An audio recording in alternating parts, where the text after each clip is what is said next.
நீங்கள் பார்த்துக் கொண்டிருப்பது உங்கள் விஜய்.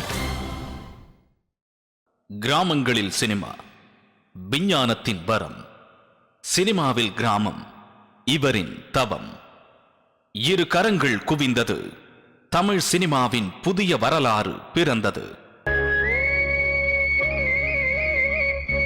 இயக்குனர் இமயம் பாரதி ராஜா.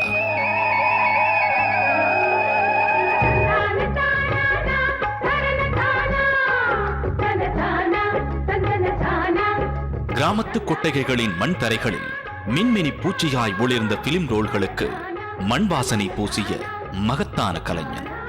வெள்ளித்திரையில் விண்மீன்களை பிடித்த படைப்பாளி.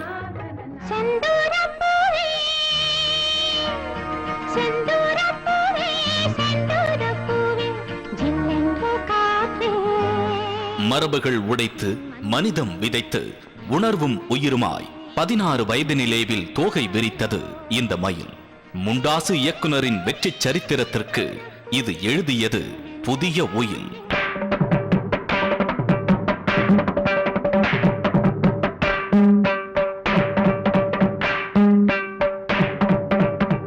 மாடர்ன் திரைப்படங்களும் தனக்கு சாத்தியம் என புதிய கதைக்களங்களில் வித்தியாசமான திரைக்கதைகளுடன் சிம்பாலிக் சினிமா பேசிய இவரது ஒவ்வொரு திரைப்படமும் சமூகத்திற்கு வேதம்.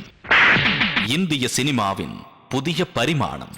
இவர் அறிமுகப்படுத்திய நாயகிகள் கனவுலக தேவதைகள். 44 நட்சத்திரங்களை அறிமுகம் செய்த ஒரே இயக்குனர்.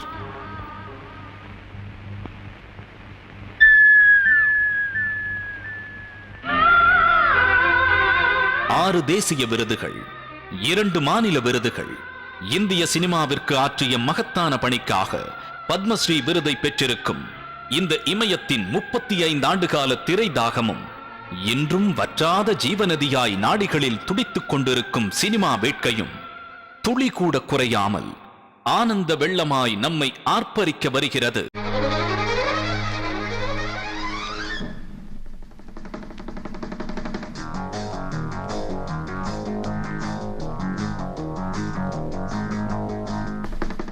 தமிழ் சினிமாவுக்கு மகத்தான முதல் மரியாதை செய்த ஒரே இயக்குனர் என் பாரதி ராஜா. பாரதி சார் பண்ண ஒரு 3 படைப்புக்கு இன்னைக்கு உள்ள இயக்குனர் எவனும் தாங்க மாட்டான். அவரை அதிகமாக புரிந்து கொண்டவன் நான், என்னை அதிகமாக புரிந்து கொண்டவன் பாரதி ராஜா. நடிக்கிறியா அப்படின்னாரு. நான் உடனே இங்கிலீஷ்ல who will see my face அப்படின்னு I am பாரதி ராஜா அப்படின்னாரு. நான் நினைச்சிட்டேன் இவர் இங்கிலீஷ் பயங்கரமா குழந்தை கட்டுவார். இவர் என்ன நினைச்சாரு, நான் பயங்கரமான இங்கிலீஷ் ஆளு இவர் நினைச்சிட்டேன். சினிமா என்னை சென்னைக்கு அழைத்து போனது. நான் செஞ்ச பெரிய காரியம் சினிமாவை என் மண்ணுக்கு அழைத்து வந்திருக்கிறேன்.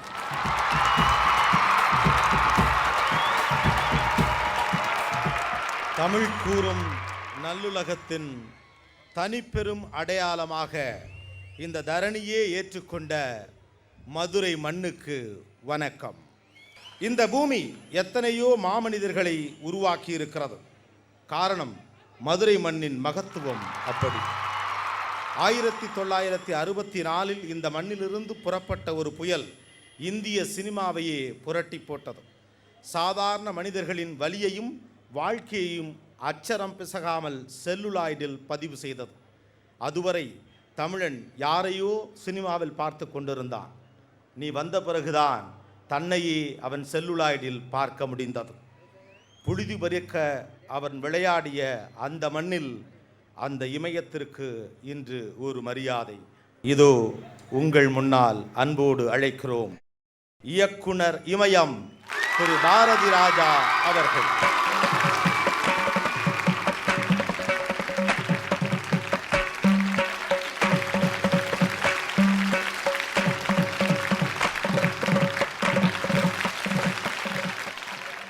என் இனிய தமிழ் மக்களே,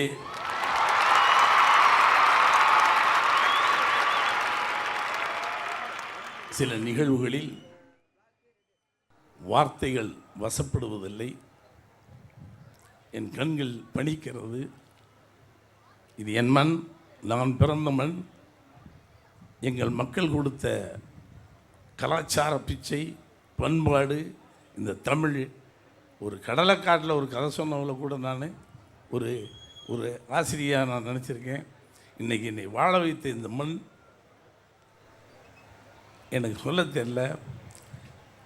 சினிமா என்னை சென்னைக்கு அழைத்து போனது. நான் செஞ்ச பெரிய காரியம் சினிமாவை என் மண்ணுக்கு அழைத்து வந்திருக்கிறேன். Thanks a lot sir, thank you.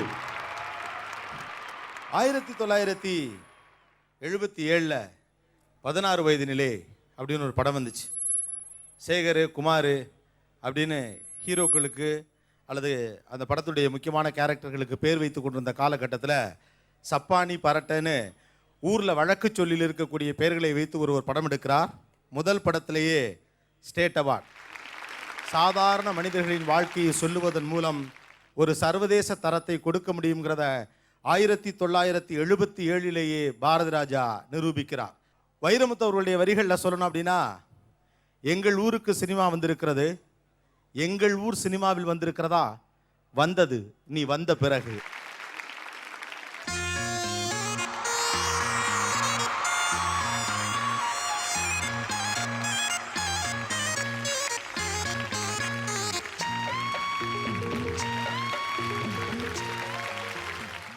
Bharathi Raja என்கிற ஒரு ஆலமரம் நிறைய விழுதுகளை உருவாக்கி இருக்கிறது. தமிழ் சினிமாவினுடைய போக்கை தீர்மானித்ததில் அவருக்கு மிகப்பெரிய பங்கு இருக்கிறது என்று இந்திய ஏடுகள் தொடர்ந்து சொல்லுவதன் பின்னணியில் ஒரு நியாயமும் உண்மையும் எப்பொழுதுமே உண்டு.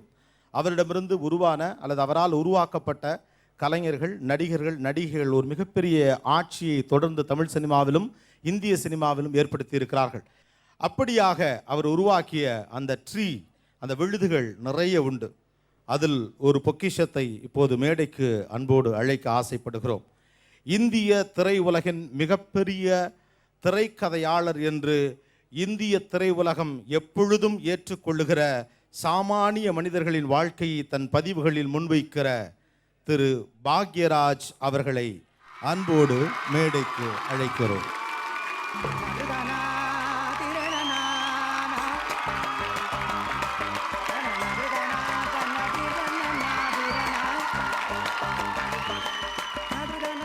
குரு சிஷ்யன் அப்படின்னா அடிக்கடி பாரதிராஜ் அவர்களையும் பாக்யராஜ் அவர்களையும் பற்றி பேசுவாங்க.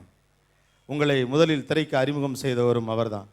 எப்படி எடுத்தோன்னுமே பெரிய டாக்டராக நடிச்சிங்களே? டாக்டர் அல்ல, வாத்தியாராக நடிச்சுங்க. வாத்தியார்? ஆமாம், அவர் தான் வாத்தியார் உருவாக்குனவர். வாத்தியாரை உருவாக்கியவர். ஆக்சுவலாக கோவம் வந்து அடிச்சு போட்டுருவார் அப்படிங்கிறாங்களே, அதெல்லாம் உண்மை தானே சார்? நான் வாங்கலை, மற்றவங்கெல்லாம் வாங்கியிருக்காங்க. ஓ, நீங்கள் வாங்கலை? நான் வாங்கலை.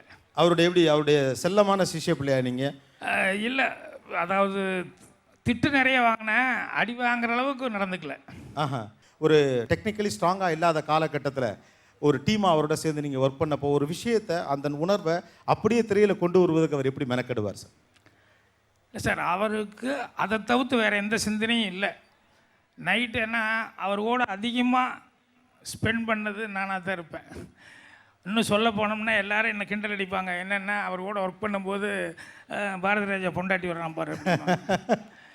ஏன்னா அவர் நைட்டு போய் தூங்குற வரைக்கும் நான் கூடவே இருந்து, அவர் தூங்குனதுக்கப்புறம் அதுக்கப்புறம் நான் போய் படுத்துட்டு அப்புறம் காலையில் எந்திரிச்சு வேண்டியதெல்லாம் ரெடி பண்ணி வச்சுட்டு அதுக்கப்புறம் நான் தான் போய் அவரை எழுப்புவேன். ஸோ அந்த மாதிரி ஒரு அசிஸ்டண்ட்டாக நான் இருந்தேன்.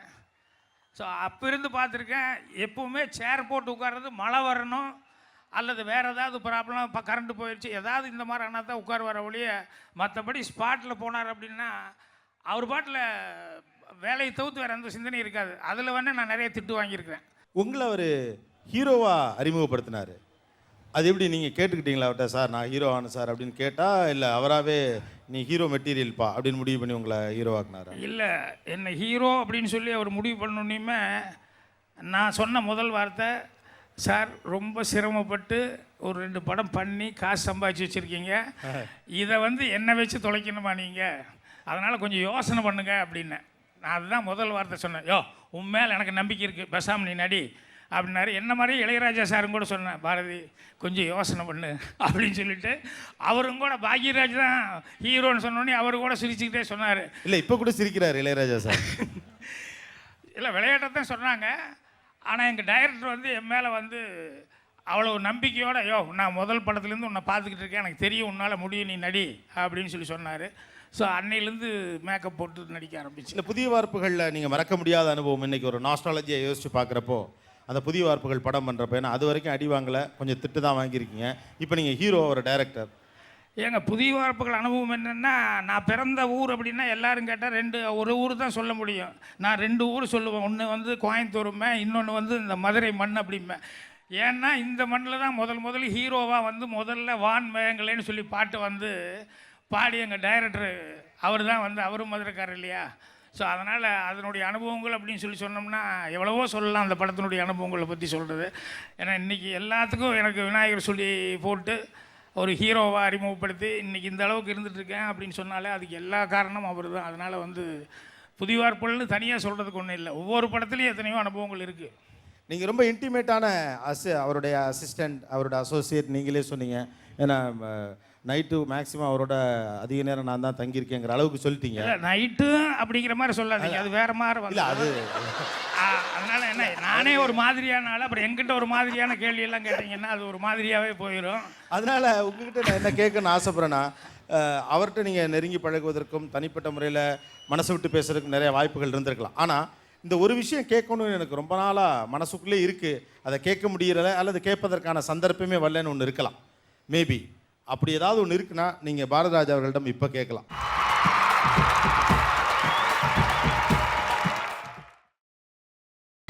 நீங்கள் பார்த்துக் கொண்டிருப்பது உங்கள் விஜய்.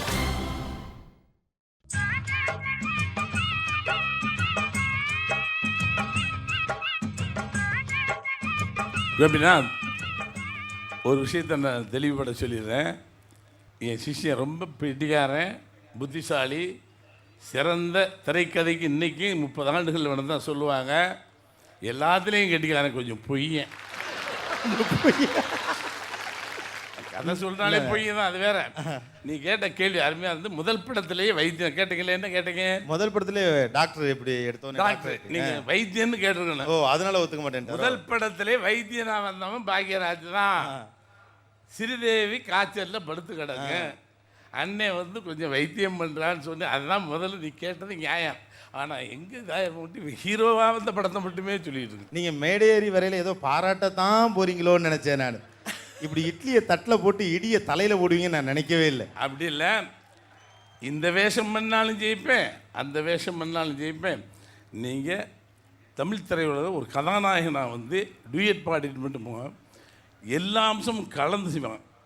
எமோஷன்ஸ் இருக்கும், காமெடி, இவன் மாதிரி கிளைமேக்ஸில் உச்சக்கட்ட காட்சியில் சாகர நேரத்தில் கூட ஒரு காமெடி சொல்லி கண் கலக்குவான். Such a great fellow. Basically அவன் வந்து நல்ல ரைட்டர். என்னென்னா என்கிட்ட வரும்போது எப்படி வந்தான் தெரியுங்களா? சொல்லவா? நான் சொன்னால் ரொம்ப நல்லா இருக்கும். இல்லை நான் நீங்கள் சொன்னா கிடையாது, நிஜமாக சொல்கிறேன். நான் ராதிகா, நீ உனக்கெல்லாம் தெரியும், அதனால் சொல்லிடுறேன் நான். நீ வேறு இல்லை, கரெக்டான ஒரு சாட்சி வேணும் சார். ராதிகா வந்து 2வது படத்துலடா, நீ படத்துலேயே நீ அதை சொல்லு. நான் சான்ஸ் கேட்டு எப்படியாவது அசிஸ்டண்ட்டாக சேரணும்னு சொல்லி பாலகுருன்னு ஒருத்தர் இருந்தார், அசோசியேட் டைரக்டர் சார்கிட்ட. அவர்கிட்ட வந்து சான்ஸ் கேட்டுக்கிட்டே இருக்கிறேன் டெய்லி. அவர் டெய்லி இவர்கிட்ட போய் இன்னொரு அசிஸ்டண்ட்டு யாராவது ஒருத்தர் வச்சுக்கலாம், இந்த முதல் படம் ப்ரொடியூசருக்கு செலவு வச்சா என்ன வீட்டுக்கு அனுப்பிச்சிடுவார், வேண்டாம் நான் நீங்களுமே காப்பி எடுத்துக்குவோம் அப்படின்னா. இல்லை அந்த பையன் நல்ல பையன், கையெழுத்தெல்லாம் நல்லா இருக்கும், சும்மா பாலகுருஜி நீங்கள் எழுதுங்க, உங்கள் கையெழுத்து நல்லா இருக்கும், என்னோடது நல்லா இருக்கும், 2 பேரில் வேண்டாம், நீங்கள் ஒரே ஆள் போதும் அப்படின்ட்டாரு. அப்புறம் நான் டெய்லி கேட்டு அப்புறம் ஒரு நாள் அந்த அம்மன் கிரியேஷன் வாசலுக்கு ஒரு பாரதிராஜா அவரை பார்க்குறதுக்காக போனேன். யார்? பாலகுரு சாரை. போகும்போது முன்னால் ஒருத்தர் உட்காந்துருந்தார். அப்புறம் சரி எப்படி கேட்குறது தெரியல. அப்புறம் அவர் ஒருத்தர் உட்காந்துருக்காரு, அப்படியே யோசிச்சுட்டு உட்காந்துருக்காரு. பண்ணோன்னே சார் எக்ஸ்கியூஸ் மீ அப்படின்னேன். அப்புறம் அவர் திரும்பி எஸ் அப்படின்னாரு. Shall I meet mister Balaguru அப்படின்னா கிடையவே கிடையாது, வர மறைக்கிறாரு. அப்புறம் ஹி ஜஸ்ட் கான் அவுட் அப்படின்னு சொல்லி okay sir, I will come afterwards. 1 minute, tell me your name. If he comes then I can tell. No, I am not such a big shot sir, I will wait outside and then I will come afterwards அப்படின்னா. அதுக்கப்புறம் உடனே தமிழில் வந்தார். என்னென்ன யாருக்கோ பாலகுரு வந்து அசிஸ்டண்டாக இருந்து chance வேணும்னு கேட்டுக்கிட்டு இருந்தார். எனக்கு தான் கேட்டுக்கிட்டு இருந்தார் அப்படின்னா. ஐ எம் பாரதிராஜா அப்படின்னாரு. அப்போ நான் நினச்சிட்டேன் இவர் இங்கிலீஷ் பயங்கரமாக பிறந்து கட்டுவார். இவர் என்ன நினச்சிட்டாரு, நான் பயங்கரமான இங்கிலீஷ் ஆளு நினச்சிட்டேன். அதுக்கப்புறம் சேர்த்திட்டார்.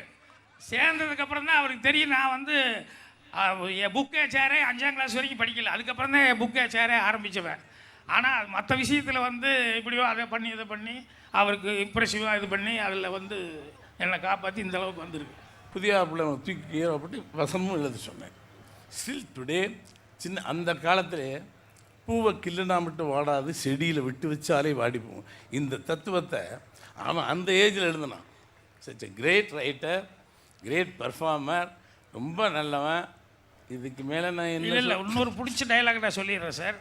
சிவபுரோஜாக்கள்னு ஒரு படம், அதுதான் ஃபஸ்ட்டு. இல்லை இல்லை இருங்க. ஆமாம், அதுதான் ஃபஸ்ட்டு டைலாக்ஸ் எழுதுனது. அதுக்கு முன்னால் எல்லாம் அசிஸ்டன்ட் டைலாக் ரைட்டராக அதுக்கு ப்ரீவியஸ் படமெல்லாம் இது பண்ணுவேன். அப்புறம் அசிஸ்டன்ட் டைட்டில் நான் பேர் போடலன்னு. சச்சி என்னங்க நீங்கள் என்ன சார் நீங்கள் ஐயோ பாருங்க அவராக வந்து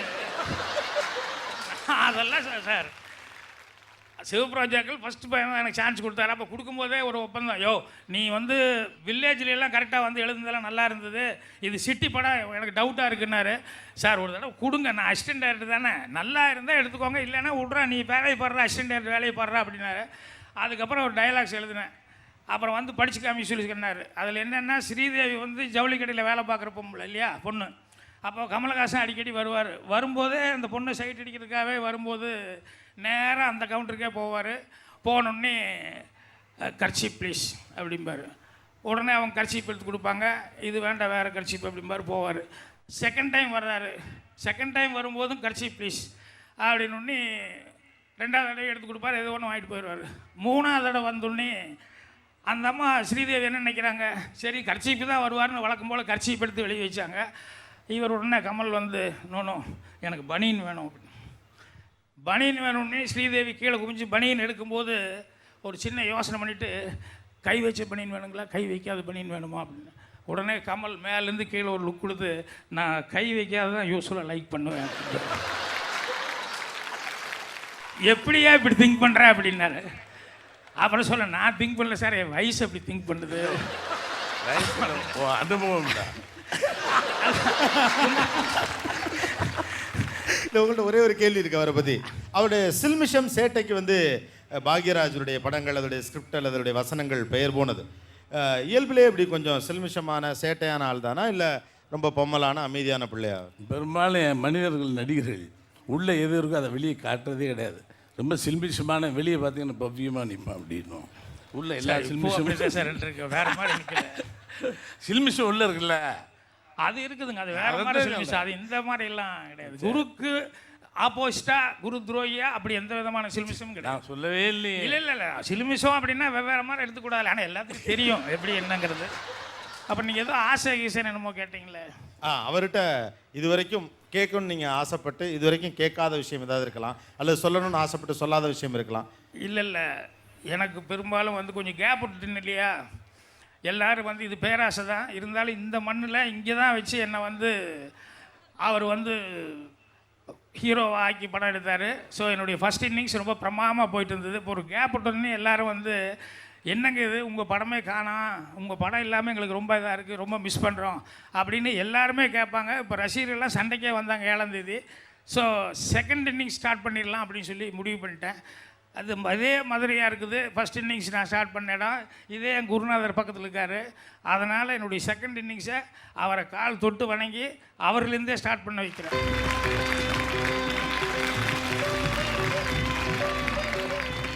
என்னுடைய படத்தினுடைய அனௌன்ஸ்மெண்ட் பண்ணிடுங்க சார். நீங்கள் செகண்ட் இன்னிங்ஸ் சொல்லிட்டுனல்ல, படத்தினுடைய டைட்டில் என்னங்கிறத எங்கள் டைரக்டரே இப்போ அறிவிப்பார்.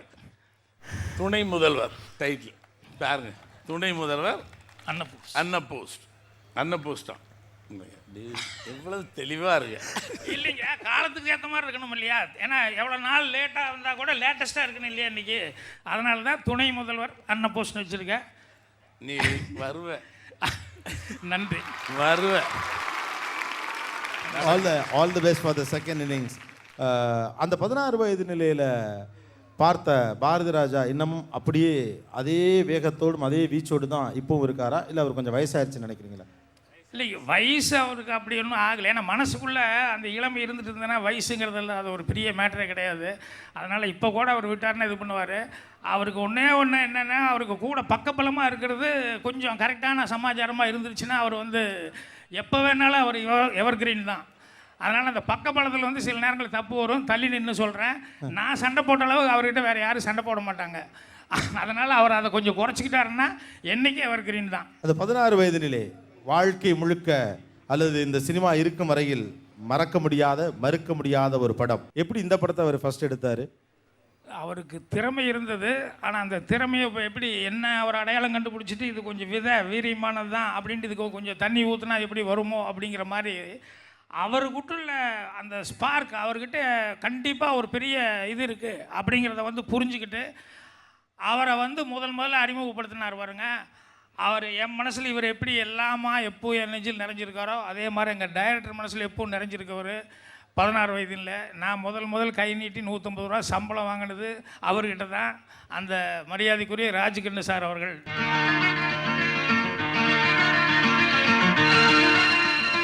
16 வயதினிலே தந்த பாரதி ராஜாவை நம்பி முதல் படம் கொடுத்த தயாரிப்பாளர். வணக்கம் ராஜ்கண்ணு சார். இன்னைக்கு எல்லாருக்கும் தெரியும் பாரதி ராஜானா யாருன்னு, முதல் படத்துல எல்லாருக்குமே தெரியும். பட் இவர் இப்படி ஒரு சக்ஸஸ்ஃபுல்லான படம் எடுப்பார்னு எப்படி நம்பி அவர்கிட்ட கொடுத்தீங்க? அதுவும் எடுத்தோடனே பெரிய ஆட்கள் எல்லாருமே, சூப்பர் ஸ்டார் ரஜினிகாந்த், உலகநாயகன் கமல்ஹாசன், ஸ்ரீதேவி, பாக்யராஜ், எல்லாரும் பெரிய ஆட்கள். ஒரு ரொம்ப கவனிக்கப்பட்ட ஒரு படம். என்ன நம்பிக்கையில் அவருக்கு அந்த படம் கொடுத்தீங்க? எனக்கு வேற எந்த நம்பிக்கையும் கிடையாது, கடவுள் நம்பிக்கை. என் மேலே என்னைவே நானே என்னை நம்பி இதை செஞ்சேன். இல்லை இவருக்கு இவர் வந்து கதை சொன்னப்பையோ அல்லது இந்த படம் நல்லா பண்ணிட முடியும்னு சொன்னப்பையோ உங்களுக்கு எப்படி ஃபீல் பண்ணீங்க? இவர் கிட்டத்தட்ட நான் படம் ஆரம்பிக்கிறதுக்கு முன்னாடியே 2 வருஷத்துக்கு முன்னாடியே எங்கள் ஆஃபீஸுக்கு கோயம்புத்தூருக்கு வந்திருக்காரு. தலைப்பிரசவங்கிற படத்துக்கு ஷூட்டிங்காக வந்திருக்காரு. ஒரு 2-3-4 சப்ஜெக்ட் சொன்னார். அதில் இந்த மயிலுங்கிற தான் எனக்கு பிடிச்சது. ஓகே, இதை வச்சு பண்ணலான்னு முடிவு பண்ணோம். 3 சிவராஜா சொன்னேன், இன்னொன்று சொன்னேன், இது சொன்னேன். எனக்கு சிவராஜா தான் மெயினாக நினைச்சேன். உங்களுக்கு தெரியாது, நான் டிஸ்ட்ரிபியூட்டர், இந்த மயில் கதை பெட்டர்னாரு. என்னையா 2 பிள்ளை குட்டி வச்சுருக்க, இந்த மயில் கதை எடுத்து எங்கிட்ட போயிட்டாருன்னா என்ன பண்ணுறது? அப்போ இந்த பாமா உட்காந்துருக்க ரொம்ப சின்ன குட்டி. அப்போ இது பிள்ளை குட்டியும் 3 போட்ட பிள்ளையா, ஐயோ இது எங்கே மாட்டிக்க என்னன்னு சொன்னேன். உறுதி அந்த வேட்டி பாருங்க இடித்து முடி கட்டுவோம். பிடிச்ச பிடியில் பயங்கரமான ஆள். இல்லை இதைத்தான் பண்ணணும். 50 ரூபா அட்வான்ஸ் கொடுத்தார். பேக்கெட் 50 ரூபா அட்வான்ஸ் கொடுத்து நான் போயிட்டு ஊருக்கு போயிட்டு வரேன் போனார். நான் மறந்துட்டேன். ஒரு 15 நாள் கழித்து ஒரு ஃபியட்டோடு வந்தார். ஆஃபீஸ் ஒன்று பிடிச்சி எனக்கு நம்பிக்கையே கிடையாது இவர் படம் எடுப்பார்னு. அதுக்கப்புறம் மட்டும் இந்த கதை இதை தான் முதல்ல வந்து நாகேஷ் ரோஜாராமன் நடிக்கிற அந்த படம். அதுக்கப்புறம் இவர் வந்த பின்னாடி கலரில் எடுக்கலான்னு சொன்னோன்னே விஜய், கமல் வந்து ஸ்ரீதேவி, ரஜினியை போட்டு எடுத்தோம். படம் பிரமாதமாக வந்தது. அப்போவும் எனக்கு பயந்துக்கிட்டே இருந்தேன். இவர் ரொம்ப உறுதியாக இருந்தார். அதில் எல்லாம் சினிமாவில் இது அந்த நம்பிக்கை அந்த தைரியமாக இருந்ததுங்கிறது இருக்காங்களே. சினிமாவில் ப்ரொடியூசராக இருக்கிறவங்கள ஈஸியாக வந்து யாராவது ஒருத்தர் புதுசாக சான்ஸ் கொடுக்கணுன்னா கெடுக்க பார்ப்பாங்க. ஃபஸ்ட் ஷெட்யூல் போனோடனே பெங்களூரோட திரும்பி வந்துட்டோம். ஃபஸ்ட்டு ஷெட்யூலில் என்ன முதல் அசிஸ்டன்ட் டைரக்டர் படமே இப்படியா அப்படிங்கிற மாதிரி நான்லாம் கூட நினச்சிக்கிட்டு இருந்தேன். அப்புறம் ஒரு தடவை போனால் கார் ஃபயர் ஆச்சு. இந்த மாதிரி இப்படியெல்லாம் நடக்க அவர் வந்து அவருக்கு ஆறுதல் சொல்லிட்டு தைரியமாக இருந்தார். டைரக்டர் ஃபங்க் ஆகிட்டே இருப்பார். எதாவது நினச்சிக்கு வர ப்ரொடியூசரு யாராவது ஏதாவது சொல்லி குழப்பிடுவாங்களோ அப்படின்ட்டு. அப்போல்லாம் ப்ரொடியூசர் வந்து அவருக்கு தைரியம் சொல்லிட்டு இருப்பார். ஒன்றும் ஆகாது, நல்லா வரும் தைரியமாக இருன்னு சொல்லி. ஸோ அந்த ஒரு கட்ஸுங்கிறது அவர்கிட்ட எப்போ உள்ள இருக்கணும். உண்மையிலேயே நாங்கள் எல்லாரும் உங்களுக்கு நன்றி சொல்லணும். காரணம், ஒரு மிகப்பெரிய லெஜெண்டரியை, இந்த மண்ணின் மைந்தனை இந்திய சினிமாவின் அடையாளமாக நம்பிக்கையோடு முதல் வாய்ப்பு கொடுத்த திரு ராஜ்கண்ணு அவர்களுக்கு மதுரை மண்ணும் கடமைப்பட்டிருக்கிறது.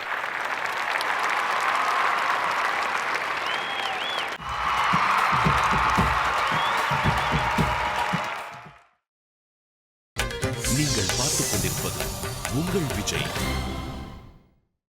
திரைப்படம் எடுக்கணும் அப்படின்னா அன்றிலிருந்து இன்று வரை பாரதி ராஜா அவர்களுடைய தாக்கம் ஏதோ ஒரு வகையில் எல்லா இடமும் இருக்கும். இன்றைக்கி இருக்கக்கூடிய இளம் இயக்குநர்கள்ட்ட கூட நீங்கள் போய் உங்களுடைய இன்ஸ்பிரேஷன் யார் அப்படின்னு கேட்டால் ஒரு 4-5 பேரை சொன்னால் அதில் நிச்சயமாக பாரதி ராஜா அவர்களுக்கும் எப்பொழுதும் இடம் உண்டு. இன்றைக்கு இளைய தலைமுறையைச் சேர்ந்த வெற்றிகரமான படங்களை கொடுத்து கொண்டிருக்கக்கூடிய 3 இயக்குநர்களை இப்போது மேடைக்கு அழைக்க விரும்புகிறோம்.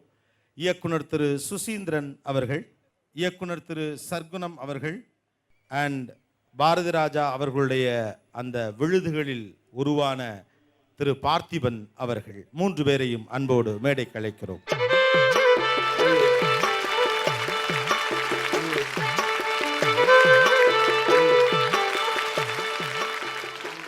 ஃபேமிலி ட்ரீ அப்படின்னு ஒன்று போடுவாங்க. அந்த ட்ரீ படி அப்படி பார்த்தோம்னா நீங்கள் வந்து 3வது தலைமுறையா? ஆமாம். உங்களுக்கும் அவருக்குமான நேரடி பழக்கம் எப்படிப்பட்டது? எனக்கும் பாரதியாருக்கும் என்ன தொடர்போ அதே தொடர்பு தான். என்னுடைய அலுவலகத்தில் வந்து பாரதியாரோட ஃபோட்டோ இருக்குது. அவர் எனக்கு மாமனோ மச்சானோ தாத்தனோ எவனும் கிடையாது. அவர் டைரக்டரும் கிடையாது, நான் அவர்கிட்ட அசிஸ்டன்ட் டைரக்டரும் கிடையாது. அவர் என்னை அறிமுகப்படுத்தவும் இல்லை. ஆனால் நான் காதலோட பாரதியாரோட ஃபோட்டோ நான் மாட்டி வச்சுருக்கேன். அதே மாதிரி தான் பாரதி ராஜா அவர்களும் எனக்கு. இதை விட அழகாக ஒரு விளக்கம் கொடுக்க முடியுமான்னு எனக்கு தோணல. பாரதிக்கும் எனக்கும் தொடர்பு இருக்கிறதோ இல்லையோ, பாரதி எனக்குள் தாக்கத்தை விதைத்திருக்கிறார், இந்த பாரதியை போலவே. சுசி, இன்னைக்கு உங்களுடைய படங்கள் நிறைய மாடர்னாக வெவ்வேறு ஜானரில் எடுக்கிறீங்க. எந்த வகையில் பாரதி ராஜா என்கிற இந்த கலைஞன் உங்களிடம் தாக்கத்தை ஏற்படுத்தியிருக்கார்? நான் வந்து ஒரு 3வது தலைமுறை இயக்குனர். சாருடைய அனுபவம் என்னவோ அது என்னுடைய வயசு. உண்மையை சொல்லணும்னா வந்து தமிழ் சினிமாவில் அரிதாரம் பூசாத மேக்கப் போடாத மனிதர்களை தமிழ் சினிமாவுக்கு முதல்ல நடிக்க வச்சது, அதாவது நாடக நடிகர்கள் இல்லாமல் சாதாரண கிராம மக்களை திரைக்கு கொண்டு வந்தது பாரதி ராஜா சார் தான். அவர் கொடுத்த நம்பிக்கை தான் நான் வெண்ணிலா கபடிக்குள்ள இதே மண்ணில் மதுரையில் கிட்டத்தட்ட 32 பேரை நான் அறிமுகப்படுத்தியிருப்பேன். ஸோ அந்த நம்பிக்கை தான் இப்போ எல்லா இயக்குநர்கள்ட்டையும் இருக்குது. யாரை வேணாலும் நடிக்க வைக்க முடியும் இயக்குநர்கள்னால. அதுக்கு விழுதாக இருந்தவர் பாரதி ராஜா சார் தான். பாரதி ராஜா அவருடைய படங்கள் உங்களுக்கு ரொம்ப பிடிச்ச படம் எது? எனக்கு ரொம்ப பிடிச்ச படம்னா முதல் மரியாதை. முதல் மரியாதை. சர்க்குணம், நீண்ட நாளைக்கு பிறகு கிராமத்தை ரொம்ப அழகாக காட்டின ஒரு இயக்குனர். நிச்சயமாக உங்களுக்கு ஒரு பெரிய இன்ஸ்பிரேஷனாக இவர் தான் இருந்திருக்க முடியும். எந்த வகையில் உங்ககிட்ட ஒரு தாக்கத்தை ஏற்படுத்தியிருக்கார் அவர்? உங்களுடைய கேள்விக்கு ஒரு இளவெளியினுடைய கவிதையிலிருந்து ஒரு சிறு மாற்றம் சொல்லி அதை சொல்லிடுறேன். தமிழ் சினிமா செம்மண் சாலை ஆகலாம், கனரக வாகனங்கள் வந்து போகிற தார் சாலை ஆகலாம், இந்த சாலையையே பயன்படுத்தாமல் ஹெலிகாப்டர்கள் வந்து போகலாம். ஆனால் அந்த முட்செடிகளை மிதித்து மிதித்து ஒற்றையடி பாதை செய்தவர் பாரதி ராஜா. அவர் போட்டு கொடுத்த ரோட்டில்தான் நாங்கள் கார் ஓட்டி கொண்டிருக்கிறோம். அந்த சிங்கத்தின் உருமலில் அன்னக்கொடியும் கொடிவீரனும், கொடிவீரனின் வெற்றி 8 திக்கும் கேட்கட்டும். எனது வாழ்த்துக்கள். இன்னைக்கு அவர் செஞ்சிருக்கிற, அவர் படைத்திருக்கிற படைப்புகள் அதுவே தமிழ் சினிமா இருக்க வரையும் தாங்கும். அந்த இடத்துல இன்ன வரையும் இன்னைக்கு வர்ற எங்க மாதிரி இயக்குனர்கள் 5% வந்துட்டான அவன் பெரிய டாக்டர். அவர் என்ன பண்ணணும், இனிமே என்ன பண்ணணுங்கிறது தான் எனக்கான இதாக இருக்குது. அவர் பண்ணத்தில் இன்னும் 35 வருஷம் சினிமாவிலே இருக்க முடியாது. என்னுடைய ஒரே விஷயம் என்னென்னா, பாரதிராஜா சார் பண்ண ஆல்ரெடி வந்த படைப்புகளில் ஒரு 3 படைப்புக்கே இன்னைக்கு உள்ள இயக்குனர் எவனும் தாங்க மாட்டான். அது என்னமோ தெரியல, பாரதி ராஜா அவர்கள்ட்ட 2 முக்கியமான விஷயங்களை கவனிக்க வேண்டியிருக்கு. ஒன்று, தொடர்ச்சியான வெற்றிகள் கொடுப்பது நீண்ட காலத்திற்கு. 2வது, அவர் அறிமுகப்படுத்தியவர்களும் தொடர்ச்சியான வெற்றியை நீண்ட காலத்திற்கு கொடுத்திருக்கிறார்கள். பார்த்திபன் சார் வாங்க. பொதுவாக கொடிகளுக்கும் செடிகளுக்கும் கீழே தான் பூக்கள் சிதறி கிடக்கும். எனக்கு ரொம்ப ஆச்சரியமாக இருக்குது, இந்த வானத்திற்கு கீழே இவ்வளவு அழகிய மல்லிகை பூக்கள் மதுரை மக்களாய் சிதறி கிடப்பது மகிழ்ச்சி அளிக்கிறது. காதலோட சின்னம் வந்து தாஜ்மஹால். தமிழ் சினிமாவோட தாஜ்மஹால் நமது பாரதி ராஜா. அன்னக்கொடியும் கொடிவீரனும் படத்தில் நடித்த ஒரு பொண்ணு என்கிட்ட சொன்னாப்புல, சார் இன்னமும் காதல் என்னமா நடித்து காட்டுறாரு தெரியுமா சார் காதலை அப்படின்ட்டு. நான் சொன்னேன், அட பாவி பெண்ணே, நீ ஏமாற போகிற, அது நடிப்பு இல்லை நிஜம். அவர் எதை வேணாலும் ஏமாற்றுவார், வேறு எந்த எக்ஸ்பிரஷனை வேணாலும் பொய்யா பண்ணுவாரே தவிர காதலை வந்து அவரால் பொய்யா செய்யவே முடியாது. அது நடிப்பு நினச்சி ஏமாந்துடாத, அது முழுக்க முழுக்க நிஜம், ஜாக்கிரதையாருன்னு நான் சொன்னேன் அவர்கிட்ட. கதை ஓரத்தில் யாராவது அப்படி ஒளிஞ்சு ஒரு பொண்ணு நின்று பார்த்தா, பஸ்ஸில் வந்து ஜன்னல் பக்கமாக அப்படி பார்த்தா, ஒரு பொண்ணு ஒரு பாதி கண்ணோட பார்த்தா எனக்கு அந்த பொண்ணே தெரியறதில்ல, அந்த இடத்துல பாரதி ராஜா மட்டும்தான் தெரிகிறாரு. அப்படி ஒரு பாதிப்பை வந்து நமக்குள்ள அவர் ஏற்படுத்திட்டு போயிருக்காரு. அடி ஆத்தாடி இள மனசு ஒன்று ரெக்க கட்டி பறக்குது சரிதானா. இங்கே இசைமேதை இளையராஜா அவர்கள் இருக்கிறார்கள். அவர் பண்ண அந்த டியூனுக்கு இவருடைய காட்சி அமைப்புகள், அதை நம்ம எப்படி, நான் கொஞ்சம் அதிகமாக மிகைப்படுத்தி சொல்கிறேன், ஒலியும் ஒளியும் கலவி கொள்வது போல இருக்கும் அந்த காட்சிகள். அதை விட பிரமாதமாக ஒருத்தனால எடுத்து காட்ட முடியாது. அந்த மியூசிக்கும் அந்த விஷுவலையும் சேர்த்து செய்ய எவனாலையும் முடியாது. 1000 தாமரை மொட்டுக்களே அந்த பாட்டில் ராதாவுக்கு அநேகமாக ஃப்ளாஷ்பேக் போகும்னு நினைக்கிறேன். அதில் ஒரு தாமரை மொட்டு அப்படியே ராதாவோட முகத்துலேருந்து கீழே இறங்கி வந்துக்கிட்டே இருக்கும். ஒரு குறிப்பிட்ட இடத்துல டக்குன்னு ராதா வந்து அந்த தாமரை மொட்டை கையில் பிடிப்பாங்க. அங்கே ஷார்ட்டை கட் பண்ணுவார், டக்குன்னு நம்ம இதயெல்லாம் செதறிடும் அந்த இடத்துல. இந்த மாதிரி காட்சிகளால் பெண்கள் மட்டும் இல்லை, ஆண்களுடைய மனசும் கர்ப்பமாயிருக்கு. அதில் நானும் ஒருத்தன். அவருடைய கதாநாயகிகள் மயிலு, பாஞ்சாலி, முத்துப்பேச்சி, பஞ்சவர்ணம், செல்லி, சொக்கி, பார்த்தீங்களா, நச்சுன்னு மனசில் பதிஞ்சு போயிருக்கு. ஆனால் அவர் படத்தில் நடித்த நாயகர்கள் எவன் பேர் எனக்கு ஞாபகத்தில் இல்லை. அது என்னுடைய தப்பு இல்லை, அது அவருடைய தப்பு. எந்த நாயகர்களும் நம்ம மனசில் நிறுத்த விடவே மாட்டார் அவர். ஹீரோ வந்து சப்பானி ஆக்கிடுவார், மயிலை எப்படியாவது ஒதுக்கி ஜெயிலுக்கு அனுப்பிடுவார் சப்பானியை. அதே சப்பானி ஒரு நாளைக்கு கமல்ஹாசனா கோட்டு சூட்லாம் போட்டு வந்தாருன்னு வச்சிங்களேன், அப்போவும் அவரை ஜெயிலுக்கு அனுப்பிடுவார் சிகப்பு ரோஜாக்களில். சுதாகர் மாதிரி எவனா எழுச்சவன் வந்தான்னா முகத்தில் கரும்புள்ளி செம்புள்ளிலாம் குத்தி கழுதமலை ஏற்றி கேவலப்படுத்திடுவார். இப்படி எல்லா ஹீரோவையும் கேவலப்படுத்திட்டே இருந்தால் நமக்கு எப்படி அவருடைய முகத்தை ஞாபகத்தில் இருக்க முடியும்? ஏன்னா இந்த நாயகிகளை காதலிக்கிற ஒட்டுமொத்த குத்தகைக்காரர் வந்து பாரதி ராஜா. அவர் தான் எல்லா படத்துலையும் ஹீரோ. அதனால் வேறு எவனையும் அந்த ஹீரோவாக காட்டவே மாட்டார். அதை வந்து அவருடைய பெரிய மைனஸ் அண்ட் பெரிய ப்ளஸ்ன்னு கூட சொல்லலாம். நான் ஏதோ மிகைப்படுத்தி சொல்கிறதா அவங்களுக்கு தோணும். இந்த ஃபோட்டோ பாருங்கள், வெளியில் கூட போஸ்டராக இருக்குது. கார்த்திகா வந்து இந்த பானையில் வந்து ஏதோ கடைஞ்சிக்கிட்டு இருக்காங்க. பானை வந்து நமக்கெல்லாம் தெரியும், சிகப்பாகவும் இருக்கலாம், செம்மண் நிறத்தில் இருக்கலாம். ஆனால் இது கருப்பாக இருக்குது. பாரதி ராஜா நிறத்தை பாருங்கள், அது இதே கலரில் இருக்குது. அதனால் கடையப்படுவது என்னென்னா பாரதி ராஜாவோட மனசு. கடையிறது என்னென்னா கார்த்திகா இல்லை, காதல். இன்னமும் காதல் வந்து அவர் மனசை கடைஞ்சிக்கிட்டே இருக்குது. இந்த படத்தில் இந்த மாதிரி காட்சிகள் இருந்ததுன்னா ரசிகர்கள் நிச்சயமாக நுர தள்ளி போவாங்க. வேற ஒன்றும் வழியே கிடையாது. சரி, வந்த விஷயத்துக்கு வருவோம். மதுரையை மீட்டவன் சுந்தரபாண்டியனாக இருக்கலாம், ஆண்டவன் 1000 ராஜாக்களாக இருக்கலாம். ஆனால் இந்த மதுரையை எங்களுக்கு காட்டியவன், சினிமா மூலம் எங்களுக்கு காட்டியவன், இந்த மண்வாசையை எங்களுக்கு ஊட்டியவன் இந்த பாரதி ராஜா மட்டும்தான்.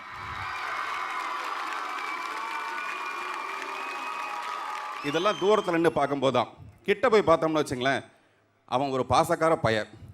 மதுரைகள்லாம் அப்படி சொன்னோம்னா நல்லா இருக்கும்ல, பாசக்கார பையன்னு. அந்த பாசத்தில் வழுக்கி விழுந்தவர்கள் தான் நாங்கள்லாம். இமயமே, உனக்கு ஒரு இதயத்தின் சின்ன நன்றி, வணக்கம்.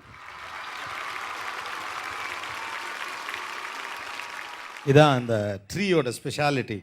கடன்னு மடை திறந்த வெள்ளம் போல் ஒரே வார்த்தைக்குள்ளே 10 அர்த்தத்தை வச்சு யார் வேணாலும் எப்படி வேணாலும் அவங்கவுங்களுக்கு புரிஞ்ச மாதிரி புரிஞ்சுக்கங்கன்ட்டு வெடி வைக்கிற மாதிரியே ஊசி பட்டாசை வேகமாக கொளுத்தி போட்டு ஹிந்தி பக்கம் நீங்கள் போனால் தமிழ்நாட்டில் தகராறு வருங்கிற அளவுக்கு பண்ணியிருக்காங்க. அந்த பொண்ணுக்கு க்ளோஸ்அப் வைங்கப்பா, எப்படியா இருந்தாலுமே ஆக்ஷன் கொடுத்துட்டே இருக்குது. ஏன் இப்போ கூட அந்த ஆக்ஷன் கூட நல்லா இருக்குது. நீங்கள் வெட்கப்படுவது கூட அழகாக இருக்குது. ஏன் பார்த்திபன் மட்டும் தான் பேசணுமா? நாங்கள் பேச மாட்டோமா? தேங்க்ஸ் லாட் பார்த்திபன் சாவா, very nice. Thank you Susi and thank you Sargunam, thank you. ராகமும் தாளமும் எப்படியோ அதே மாதிரி தான் பாரதி ராஜாவும் இசைஞானி இளையராஜா அவர்களும். இந்த நிகழ்வுக்காக நிறைய வேலை பளுவுக்கு இடையிலும் இது பாரதி ராஜாவுடைய நிகழ்வு என்பதற்காகவே இந்த இடத்தை வந்து அலங்கரித்து கொண்டிருக்கிற இசைஞானி இளையராஜா அவர்களுக்கு உங்கள் ஆர்ப்பரிப்போடு ஒரு வணக்கத்தை சொல்லிக்கொள்ள விஜய் டிவி ஆசைப்படுகிறது. எனக்கு நினைவு தெரிந்த நாளிலிருந்தே என்னோடும் என் மண்ணோடும் விளையாடி வந்த என் இசைத்தோலன் இளையராஜா அப்படின்னு சொல்லுவார். ரொம்ப அழகாக அந்த வார்த்தைகளில் ஜீவனும் அர்த்தமும் இளையோடு இருக்கும். இன்றைக்கும் பாரதி ராஜா சார் ரொம்ப இயல்பான நட்போடு ஒருத்தரை ஒருமையில் அழைப்பார் அப்படின்னா அநேகமாக அது இளையராஜா அவர்களாகத்தான் இருக்கும்.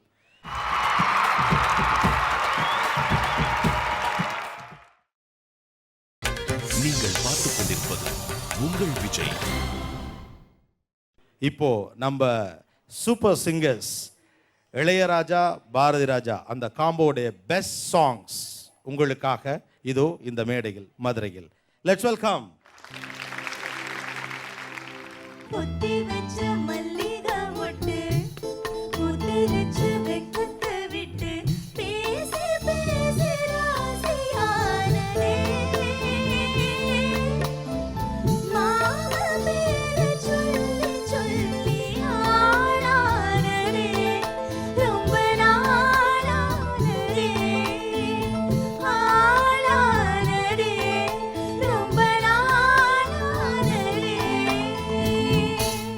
மனசு தடுமாறும், அது நினைச்சா நேரம் மாறும். மயக்கம் இருந்தாலும் ஒரு தயக்கம் தட போடும். நித்தோ போனப்பு நெஞ்சு குழி காயும்.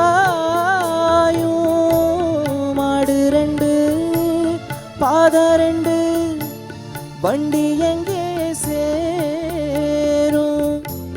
பொத்தி வச்சா அன்பு இல்ல சொல்லி போட்டா வம்பு இல்ல சொல்லத்தானே தெம்பு இல்ல இன்பம் துன்பம் யாரால கொடியிலே மல்லிகைப்பூ மணக்குதே மானே எடுக்கவா கொடுக்கவா தவிக்கிறேன் நானே.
மண் வாசனை அப்படின்னாவே அது பாரதி ராஜா தான். கிராமங்களை ஸ்டூடியோலேருந்து வெளியில் கூட்டியாந்து உண்மையான வயல்வெளிகளிலும் நாற்று நடுறதுலேருந்து களபறிக்கிறதுலேருந்து ஒரு இயல்பான மனிதனுடைய வாழ்க்கையும் அவர்களுடைய வலியையும் வாழ்வியலையும் பதிவு செய்த அழகும் நேர்த்தியும் தான் இன்றைக்கும் என்றைக்கும் பாரதி ராஜாவை நம்மை கொண்டாட வைக்கிற. ஒரு கிராமத்தில் இருக்கக்கூடிய பிள்ளை எப்படி வெக்கப்படும் அப்படிங்கிறதையே நம்ம ஆட்கள் பாதி பேர் பார்த்து தெரிஞ்சுக்கிட்டது பாரதி ராஜாவுடைய படத்தில் இருந்து தான். நான் 2 பேரை இங்கே கூப்பிடணும்னு நினைக்கிறேன். ஒருவர் அவரோடு சமகாலத்தில் தொடர்ந்து பணிபுரிந்தவர், இன்னொரு இயக்குனராக.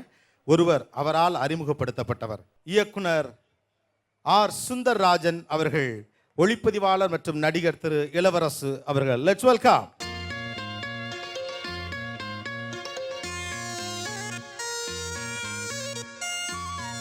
வணக்கம் சுந்தரராஜன் சார். வணக்கங்க. உங்களுக்கும் திரு பாரதி ராஜா அவர்களுக்குமான நட்பு எப்படிப்பட்டது? நல்ல நட்பு. கலைத்துறையை சேர்ந்தவருக்கு எல்லாருக்கும் எப்படி அவர்னா ஒரு மரியாதை ஏற்பட்டதோ அதே மாதிரி எனக்கு எங்கள் அம்மா மாதிரி பாரதி ராஜா சினிமாவுக்கு ஒரு தாய் மாதிரி தான் அவரை என்னைக்கு நினைக்கிறேன். அவர்கிட்ட நான் போய் வேலை செய்யலை, ஆனால் என்னுடைய மானசீகமான குரு வந்து பாரதி ராஜா அவர்கள் தான். நான் யார்கிட்டையுமே அசிஸ்டன்ட் டைரக்டராக பணியாற்றாமையே டைரக்டர் ஆனேன்.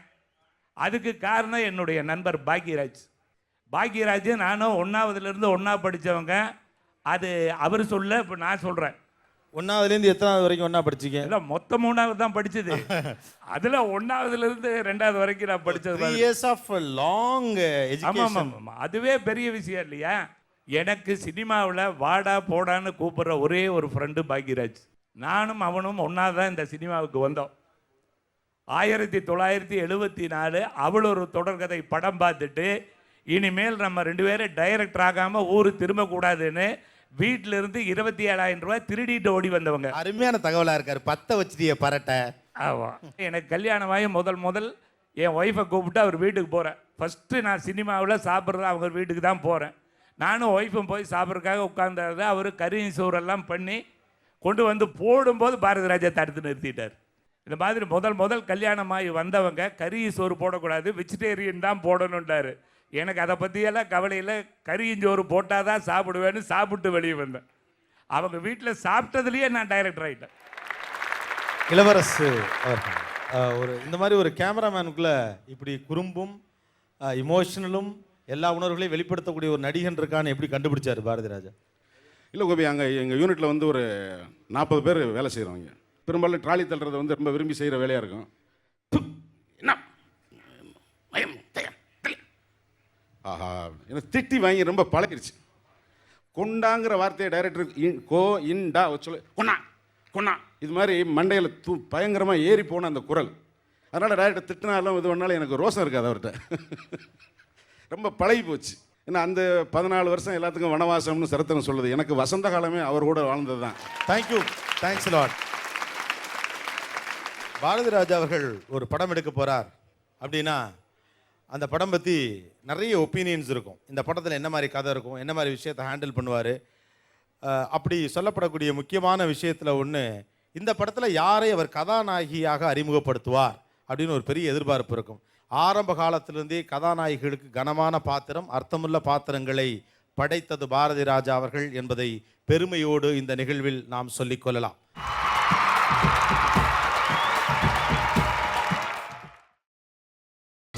நீங்கள் பார்த்துக் கொண்டிருப்பது உங்கள் விஜய். தமிழ் சினிமாவில் கதாநாயகிகளின் ஆயுசு ரொம்ப குறைவுன்னு சொல்லுவாங்க. 2 வருஷம், 3 வருஷம், 4 வருஷம், 5 வருஷம் அப்படின்னு. ஆனால் கோலோச்சிய அரசாங்கம் போல அவருடைய கதாநாயகிகள் நிலைத்து நின்றிருக்கிறார்கள். அந்த கதாநாயகிகள்லேருந்து ஒரு 4 பேரை இப்போ நம்ம மேடைக்கு கூப்பிட போகிறோம். ராதிகா சரத்குமார் அவர்கள், ராதா அவர்கள், வடிவுக்கரசி அவர்கள், சரண்யா பொன்வனன் அவர்கள்.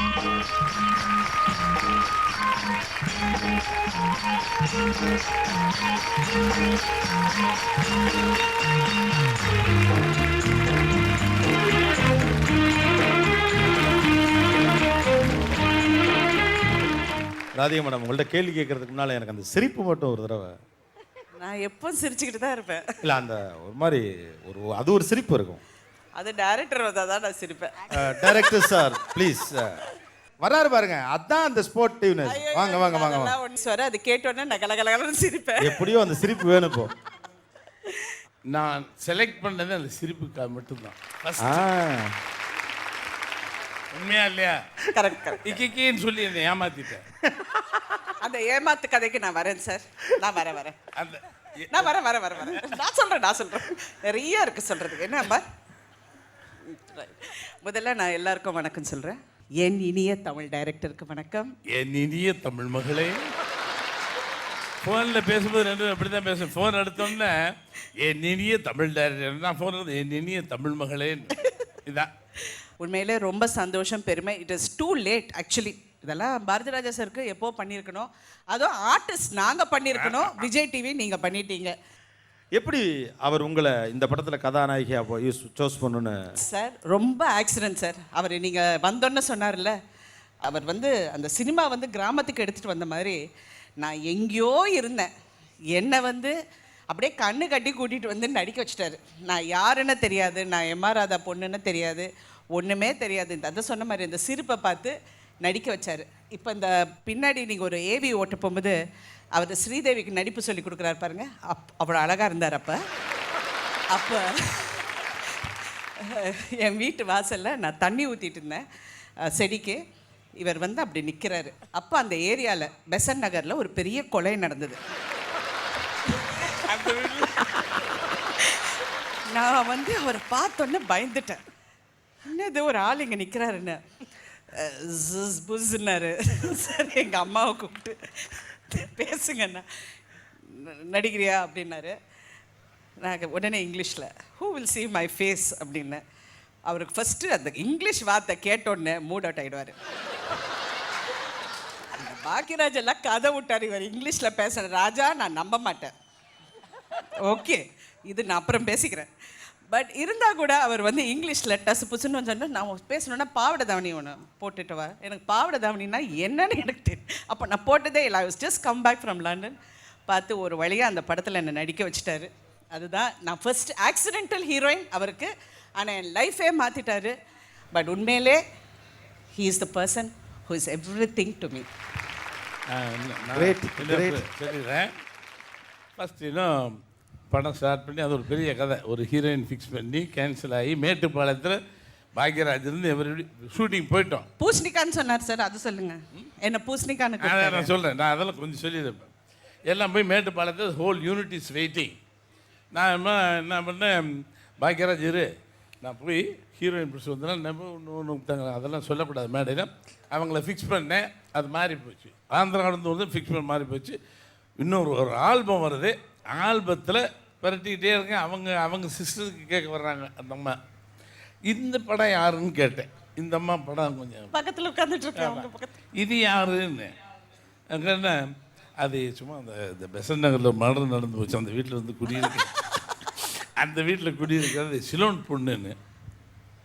இந்த ஒரு ஹேர் ஒரு சிரிப்பு, இது ரெண்டு போதும் இன்னசென்ஸுக்கு. வேறு எதுவுமே தேவையில்லை, நடிப்பை நான் பார்த்துக்கிறேன் அப்படின்னு சொல்லிட்டு நேராக நான் அப்போ எல்லாம் மூடி இப்படி இருக்கேன். கொஞ்சம் ஒரு வேட்டி ஏட்டி போயிருக்கேன். இது நல்லா தண்ணி பாய்ச்சின்னு இருக்குது தோட்டத்தில். முன்னாள் காலங்காத்தாலே பெசன் நகரில் போய் பயமுறுத்துற மாதிரி நின்றுருக்கீங்களே சார். நானே முடி வச்சு கமலஹாசனுக்கு முடிய சிவபுராஜாக்கள் இருக்கே, அந்த ஸ்டைலே நான் பண்ணதான். ஓகே ஓகே சார், இன்றைக்கும் படம் பார்த்தா தெரியும் வருவீங்க. அந்த வந்து நின்னோடனே இது முழிச்சுட்டு ஓடி போச்சு. அவங்க அம்மா வந்தாங்க, தெரிஞ்சிச்சு. பாரராஜான்னு தெரியல. நான் தெரியும், வாங்க உட்காருங்கன்னு. அது ரெண்டு சிங்களத்தில் போச்சு. கல்லைப்பள்ளி குச்சி குச்சிக்கும், பொய்யப்பள்ளி பச்சுக்கா, கல்லைப்பள்ளி குச்சி பிச்சு. என்ன பேசுகிறான்னு தெரியல. நான் ஒன்றும் இல்லை உட்காருன்னு. இது முழிக்கிட்டு தான் எவனோ திருட்டு பையில பார்த்த மாதிரி தான் இப்படி நான் பார்த்தேன். நல்லா இருக்கு. இது மாதிரி தான் நம்ம பாஞ்சாலி இருக்கணும். ஒரு தத்தியா அப்புறம் ஒரு தத்தியா அப்புறம் எதுக்கு கூப்பிடுறேன் இப்படியெல்லாம் பேசணும். கரெக்டாக இருந்துச்சு. கேரக்டருக்கு ஓகே. முதல் நாள் எல்லாம் வெயிட்டிங். சென்டிமெண்ட்டாக ஒரு ஷார்ட் எடுப்போம். மாளிகை ரோட்டில் ஒரு கோயில் ஏதோ ஒரு மரத்துக்கிட்ட வச்சு ஒரு க்ளோஸ்அப் வச்சுருக்கேன். இந்த அம்மா அம்பாசிடர் இறங்கி வர்றாங்க. தம்முக்கு தக்கா தம்னு. அவன் என் நிவாஸ் கேமராமேன், ஏய் what man, what is this? She is the heroine of the ஃபிலிமியா. நான் ஒரு க்ளோஸ்அப் வச்சுட்டு இப்படி பார்த்தாங்கன்னு, see the face, it's a பம்கின்யா. பூசணிக்காயை வச்சுட்டு நான் க்ளோஸ்அப்னா that's I need for this ஃபிலிம்னு முதல் ஷார்ட் வச்சு பூவரசம் முழு மியூசிக் மான் மாதிரி ஓடி வர சொன்னேன். ஆமாம், அது சரி. ஒரு மான் எப்படி வரணுமோ அது மாதிரி இப்படி வா. சம்பந்தமே கிடையாது எனக்கு. இதே கிரேன் வேற வச்சுருக்கேன்.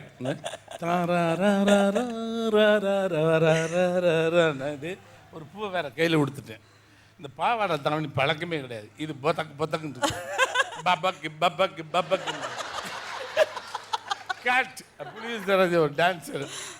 என்ன சார் பரிச்சை பண்ணிக்கிட்டு இருக்கீங்க? கொஞ்சம் சும்மா இன்னொரு இடவா. Second time. மூணாவது இடம் வந்தோடனே இவங்க அம்மா மரத்தடி பின்னாடி நிற்குது மேட்டுப்பாளையம் பக்கத்தில். அக்கேப்பள்ளி குச்சி குச்சி மணி கச்சு கொச்சு கொச்சு அது அங்கேருந்து இது ஜல்லப்பள்ளி குச்சி கட்டிக்கிட்டு சிங்கலாம் நம்மளுக்கு ஓரளவும் புரியல. சார் நடக்குது 2 பேருங்க உட்காந்தா no I don't want act no அது பூரா வேறு லண்டன் போற போட்டு அழுது மைய பூரா கீழே வந்துருச்சு. இவங்கடா டே no no you are very great you know Sivaji he also takes so many shots 50 takes எடுப்பாரு 50 takes அப்ப எனக்கு தைரியம். அதனால அந்த அம்மா போச்சல் உங்க அம்மா போச்சல் அம்மா போச்சல் என்ன பேசுறீங்க சிங்களத்தை தான் சாக்லேட் வர சொல்லி சாக்லேட் வாங்கி கொடுத்து நோ யூ ஆர் கிரேட் கேர்ள்னு அது சொல்லக்கு புடக்கு போட்டு அப்புறம் நடிச்சு ஸ்டில் ஐ டோன்ட் 35 வருஷமா she is ruling in this industry. You believe the way once she get involved, she penetrated everything and she captured everything. That's it. Hats off to you. Great. Tamil சினிமாவில் நீங்கள் பண்ணாத கேரக்டரே இல்லை அப்படிங்கிற அளவுக்கு அவங்க அந்த மாதிரியான ஒரு வர்சடைல் பர்சனாலிட்டியாக வருவாங்கன்னு அந்த ஃபஸ்ட்டு படம் பண்ணின பிறகு உங்களுக்கு தோணுச்சா சார்? சில நேரம் அது திமிரு கொஞ்சம் ஜாஸ்தி. அதனால் ஒரு ஏதோ சொல்லி கொடுத்துருக்கும் போது யூ அண்டர்ஸ்டாண்ட் இதெல்லாம் அப்படின்னு அப்படி திரும்புகிறேன் அப்படின்னு இது எனக்கு இந்த பொட்டாக்கண்ணில் தெரிஞ்சு போயிடுச்சு. விட்டேன் வேணாம் அடி நான் சொல்றேன் அதை போட்டு ஒரு சொன்னோன்னே பெரிய ஒரு பாறை இருக்கும் அந்த அதை வழி உறிஞ்சி மேல. தள்ளிட்டேன். பிடிச்சு மண்டைய போட்டு அப்படி இடிக்கிறாரு கல்லுல. அவர் மண்டேவா உங்க மண்டேவா? அவர் நான் அங்கிருந்து அப்படி பார்த்து கேக்குறேன். இவங்க எல்லாம் சொல்லியும் போட்டோம்ல அந்த விதி தான். அப்ப நாங்க பக்கத்துல போய் நான் கேக்குறேன் அவர்கிட்ட, யார் மேல உங்களுக்கு கோவம்? யாராவது உங்களை ஏதாவது சொன்னாங்களா அப்படின்னா, ராஜா நீ போய் டைரக்ட் பண்ண, அவளை நான் டைரக்ட் பண்ண மாட்டேன். அப்பதான் எனக்கு புரிஞ்சது, ஓஹோ என் மேலதான் கோவம் போல. இவ காட்டில் லாஸ்ட் சீனில் ஒரு கையில் சூடு வைக்கணும். யார் காந்திமதி அம்மா when she put the இது காந்திமதி அம்மா இல்லை ஷார்ட்லாம் வச்சாச்சு. You have to scream. I told you have to scream like this. You have to scream like this. I am not in the mood அப்படின்னு சொன்னேன். இங்க வர ஸ்க்ரீம். நான் ஸ்க்ரீம் யூனோ மறுபடியும் சொல்கிறேன். ஈவன் சவுண்ட் இல்லாமல் கூட வந்து அவன் தான் தெரியும் கச்சிக்கணும் நல்லா கூட்டு பண்ணேன். சவுண்டு பக்கத்தில் சின்ன கிராமம் ரூமுக்குள்ளே கூப்பிட்டு போய் now you scream you don't know scream you know ஒரே அற திஸ் கால் ஸ்க்ரீம் ஒரே அற திஸ் கால் ஸ்க்ரீம் நேராக கூப்பிட்டு வந்து நிற்க வச்சு டைட் க்ளோஸ்அப் வச்சு வயிற்றுல ஒரு கில்லு ஜூம்பா கட் பண்ணா. ஓகே, இப்போ அவர் ஏமாற்றத்துக்கு நான் வரேன். நீங்க சொன்னீங்கல்ல அந்த கண்ணு அப்படி பார்க்கறது, சிரிக்கிறது, அந்த அந்த பூ கிட்ட அப்படி அந்த க்ளோஸ் அப் எல்லாம், அந்த காதல் அப்படின்னா இதெல்லாம் ஏமாத்து வேலை. நான் சொல்றேன், என் இடுப்புல ஒரு பெரிய குச்சி வச்சிருப்பாரு. அந்த என்ன சொல்லுவாரு, நீ வெக்கப்படுனா, எனக்கு வெக்கம்னா என்ன தெரியாது சாரி அப்படின்னா, நான் இந்த குச்சி இவ்வளவு பெரிய குச்சி வச்சு என்ன நோண்டுவாரு. உடனே நான் அப்படிம்பேன். அதுதான் நீங்க எல்லாம் பார்த்து ஏமாந்த வெக்கம், காதல். பூ எல்லாம் ஒண்ணும் கிடையாது. ராதா பாவம் அந்த தண்ணிக்குள்ள முக்கி அது ஆளும். அப்போ புதுசு இந்த மாதிரி எல்லாம் ஒரு மிரட்டி ஜனங்களை ஏமாத்தி, இதுல வேற என்ன பரதநாட்டியம் ஆட சொல்லி தமிழ்நாட்டு மக்களே ஏமாத்திட்டாரு. ஒன்றுமே தெரியாது, வெஸ்டர்ன் மட்டும்தான் தெரியும். இன்னைக்கு பார்த்தீங்கன்னா எவனா குறை சொன்னான் அந்த மாஞ்சோலி கிளி தானோ இல்லை இல்லை சார், கமல்ஹாசன் சொன்னார் சார்,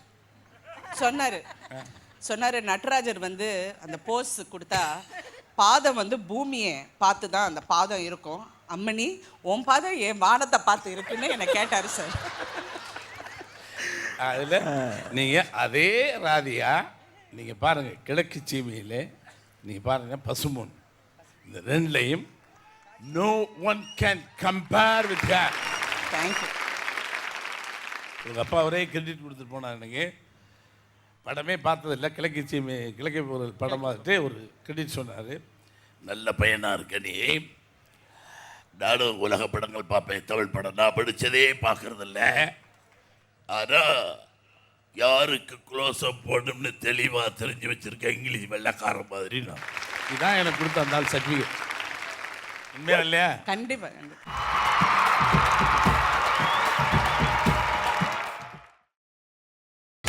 நீங்கள் பார்த்துக் கொண்டிருப்பது உங்கள் விஜய். நீங்கள் ஹீரோயினாக அறிமுகப்படுத்தப்பட்டது அவரால். இன்னைக்கு உங்கள் பொண்ணு அவர் படத்தில் நடிச்சிருக்காங்க. How to you feel that? எனக்கு என்னோட லைஃப்பில் ஒவ்வொரு ஸ்டெப்ஸும் ஒரு காதல் ஓவியம், புரியுதா? அந்த மாதிரி எந்த ஸ்டெப்புமே எனக்கு என்னை புஷ் பண்ணி விடுறது சாரோட படம் தான். அவரோட படத்தில் வந்து ஒரு சின்ன கேரக்டர்னா கூட கேட்க மாட்டேன், அப்படியே சைடில் அப்படியே ஓடுன்னு சொன்னால் கூட ஓடிடுவேன். ஆனால் எந்த படம் இப்போ கூட இந்த இதுக்கு வரதுக்கு முன்னாடி ஏர்போர்ட்டில் முதல் மரியாதை ராதான்னு தான் சொன்னாங்க. முதல் மரியாதையில் தான் ரொம்ப கம்மியாக நான் நடித்தேன். ஒரு 11-12 days தான் நடிச்சிருப்பேன். எனக்கு தெரியவே தெரியாது. Total picture she did 9 days. 9 நாள். 9 நாள் எனக்கு தெரியாது. சீன் கேட்க மாட்டேங்க. அப்போ கூட அவர் சொல்லி அப்போ அவரை கேட்டு அந்த எக்ஸ்பிரஷன் ஓரளவுக்கு பண்ணி முடிச்சிடுவேன். அந்த மாதிரி முதல் மரியாதை கூட சினிமாவிலிருந்து கல்யாணம் பண்ணி போனதுக்கு அப்புறம்தான் ராதானா பாரதிராஜா சார் எப்படி என்னை வந்து ஒவ்வொரு வாட்டியும் ஒவ்வொரு ஸ்டெப்ஸில் அப்படி புஷ் பண்ணி நீங்கள் சொன்னீங்க ஹீரோயின்ஸ்க்கு வந்து லைஃப் ரொம்ப கம்மி. நான் ஆல்மோஸ்ட் 81 வந்தேன், 91 கல்யாணம் பண்ணேன். ஒரு நாள் கூட ரெஸ்ட்டில் அப்படி ஒர்க் பண்ணேன். ஆனால் இப்போவும் சொல்லும்போது ஒரு அலைகள் ஓவியதில்லை, காதல் ஓவியம். கேளுங்க ஒரு சின்ன விஷயம். ஒரு மிடி போனப்ப காதல் ஓவியம் ஓவியம்ல ஓடி வரேன். இல்லை சார், அலைகள் ஓவியதில்லை, அலைகள் ஓவியதில்லை. ஒரு மிடி போட்டு வந்தேன். ஞான் இதெல்லாம் ஒருக்களும் பாவிக்கல.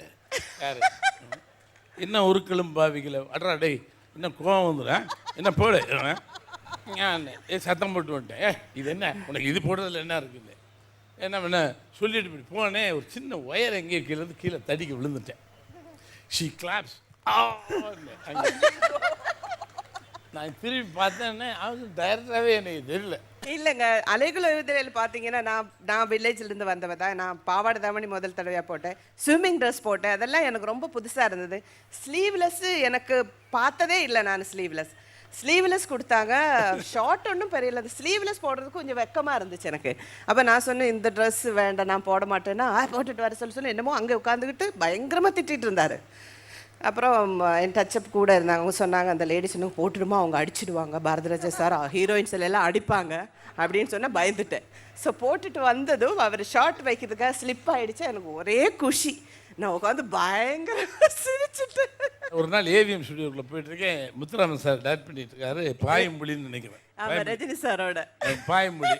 நான் போனேன் ராதாங்க அப்படியே இப்படி போனால் இது நல்லா டீ இப்படிலாம் ஒரு ட்ரெஸ் எல்லாம் போட்டு இப்படிலாம் போட்டு தக்கன்னு அந்த கேமரா முன்னாடி வந்து அப்படி உட்கார. நம்ம ஒரு மிடி போட்டேன்னு சொல்கிறதுக்கு நீ ஒத்துக்கல. இப்போ நீ இது பண்ணுற இல்லைன்ட்டு நான் நேராக போய் பாபு கேமராமேன், பாபு ஒன்றும் சொல்லாதுன்னு நான் நேராக கேமரா போய் உட்காந்துட்டேன். She did know that I am there. இவன் என்ன பண்ணா அந்த மியூசிக்கு தக்க காலை அங்கே போட இங்கே போடனால கொஞ்சம் செக்ஸி பாயிண்டில் நான் அப்படின்னு வந்து கேமராமேன் எப்படி இருந்தா ரொம்ப பிரமாதமானு எந்திரிச்சு ஓடுனது 3 ஃப்ளோர் தாண்டி தான் போய். இப்போ கூட சார் தெரியாமல் கேட்குறேன், இந்த படத்தோட ஹீரோ யார்? சத்தியம் நீங்கள் சொல்லவே இல்லை சார். கார்த்திகா தான் சொன்னீங்க. யார் சார் ஹீரோ? ஒரு வாட்டி காட்டுங்க சார். லக்ஷ்மன் கம்.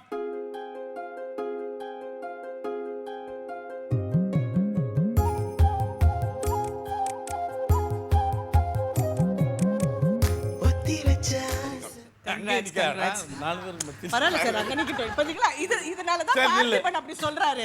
நீங்க ஹீரோயின் பக்கத்துல தான் நிக்கட்டும் சார், நம்ம பக்கத்துல தானே. நான் விடுறதே கிடையாது. ஆத்தா சார், ஹீரோ வந்து அங்க உட்காரு, ஹீரோயின் அங்க உட்காருன்னு நம்ம கஷ்டப்பட்டு வேறு சிந்த வேலை செஞ்சுட்டு இருப்போம். இந்த வேலையை வச்சுக்காத. நாங்க சிரிச்சா உங்களுக்கு என்ன சார்? இது அங்க உட்காரு. ஏன்னா உயிரை கொடுத்து வேலை செஞ்சு ரத்த வெயில் பிச்சுட்டு இருக்க. இதுக்கு மட்டும் இந்த வேலையை நீ அங்க போ, நீ அங்க போ. பார்த்திபன் நீங்க சொன்னது கரெக்ட்.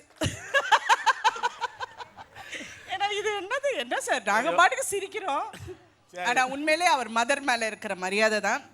நான் அது இந்த மேடையில் நான் சொல்லணும். ஏன்னா பசும் பொண்ணுல எனக்கு அந்த கேரக்டர்னா என்ன தெரியாது. நான் திட்டுவேன், சார் ஏன் சார் இப்படி போறவ வரவங்கெல்லாம் என்னை ஆத்தான கூப்பிட வைக்கிறீங்க, ஏன் சார் என்னை இப்படி சித்திரவதை பண்ணுறீங்க, காதில் ஒன்று மாட்டி விட்டுங்க.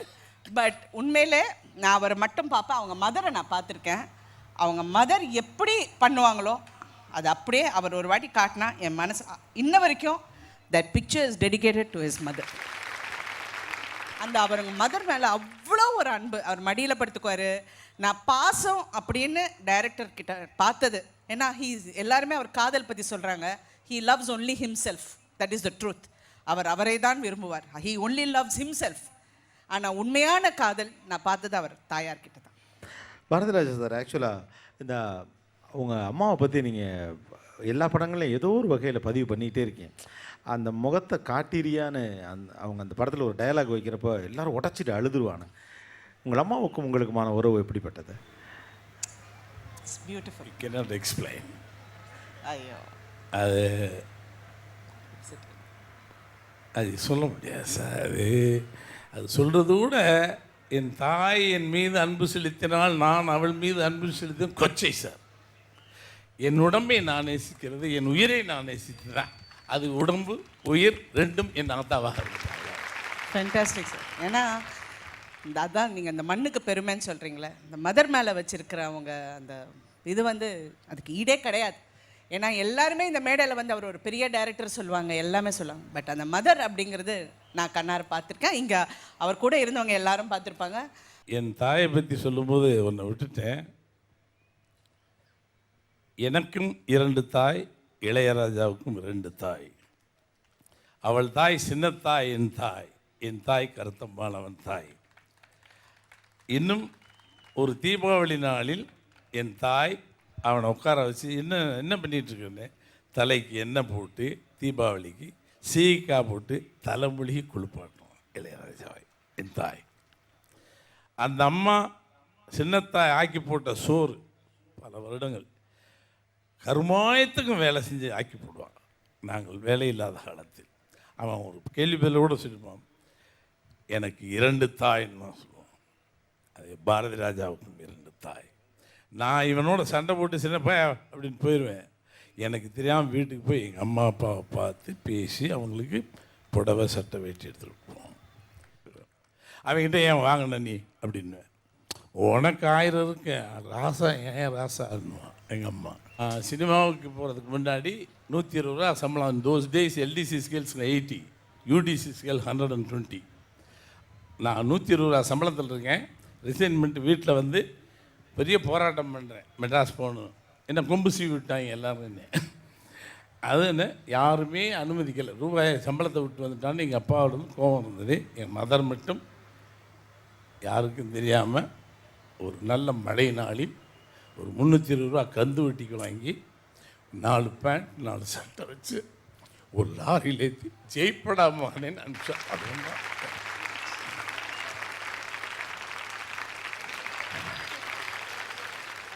இந்த வாய்ப்பில் நான் இந்த மண்ணில் இதை பேசுறதுக்கு ஒரு வாய்ப்பு கொடுத்ததுக்கு உங்களுக்கு பெரிய நன்றி. ஆனால் அன்னக்கொடி ஷூட்டில் கார்த்திகாவோட ஒவ்வொரு நாளும் ஷூட்டிங் ஒரு நாள் கூட நான் ஷூட்டிங் லொக்கேஷன்ஸில் ஜஸ்ட்டு போய் உட்கார்ந்தே தவிர போனதில்லை. நான் டெய்லி எனக்கு ஃபோன் பண்ணுவாங்க. எங்கிட்ட சொல்லுவாங்க, அம்மா நீங்கள் சொன்னீங்க அவர் கோவப்படுவார், இல்லைன்னா எக்ஸ்பிரஷன் சொல்லி கொடுக்கும்போது டென்ஷன் ஆவார். ஆனால் எங்களோட யூத்தாக இருக்காங்க சார்.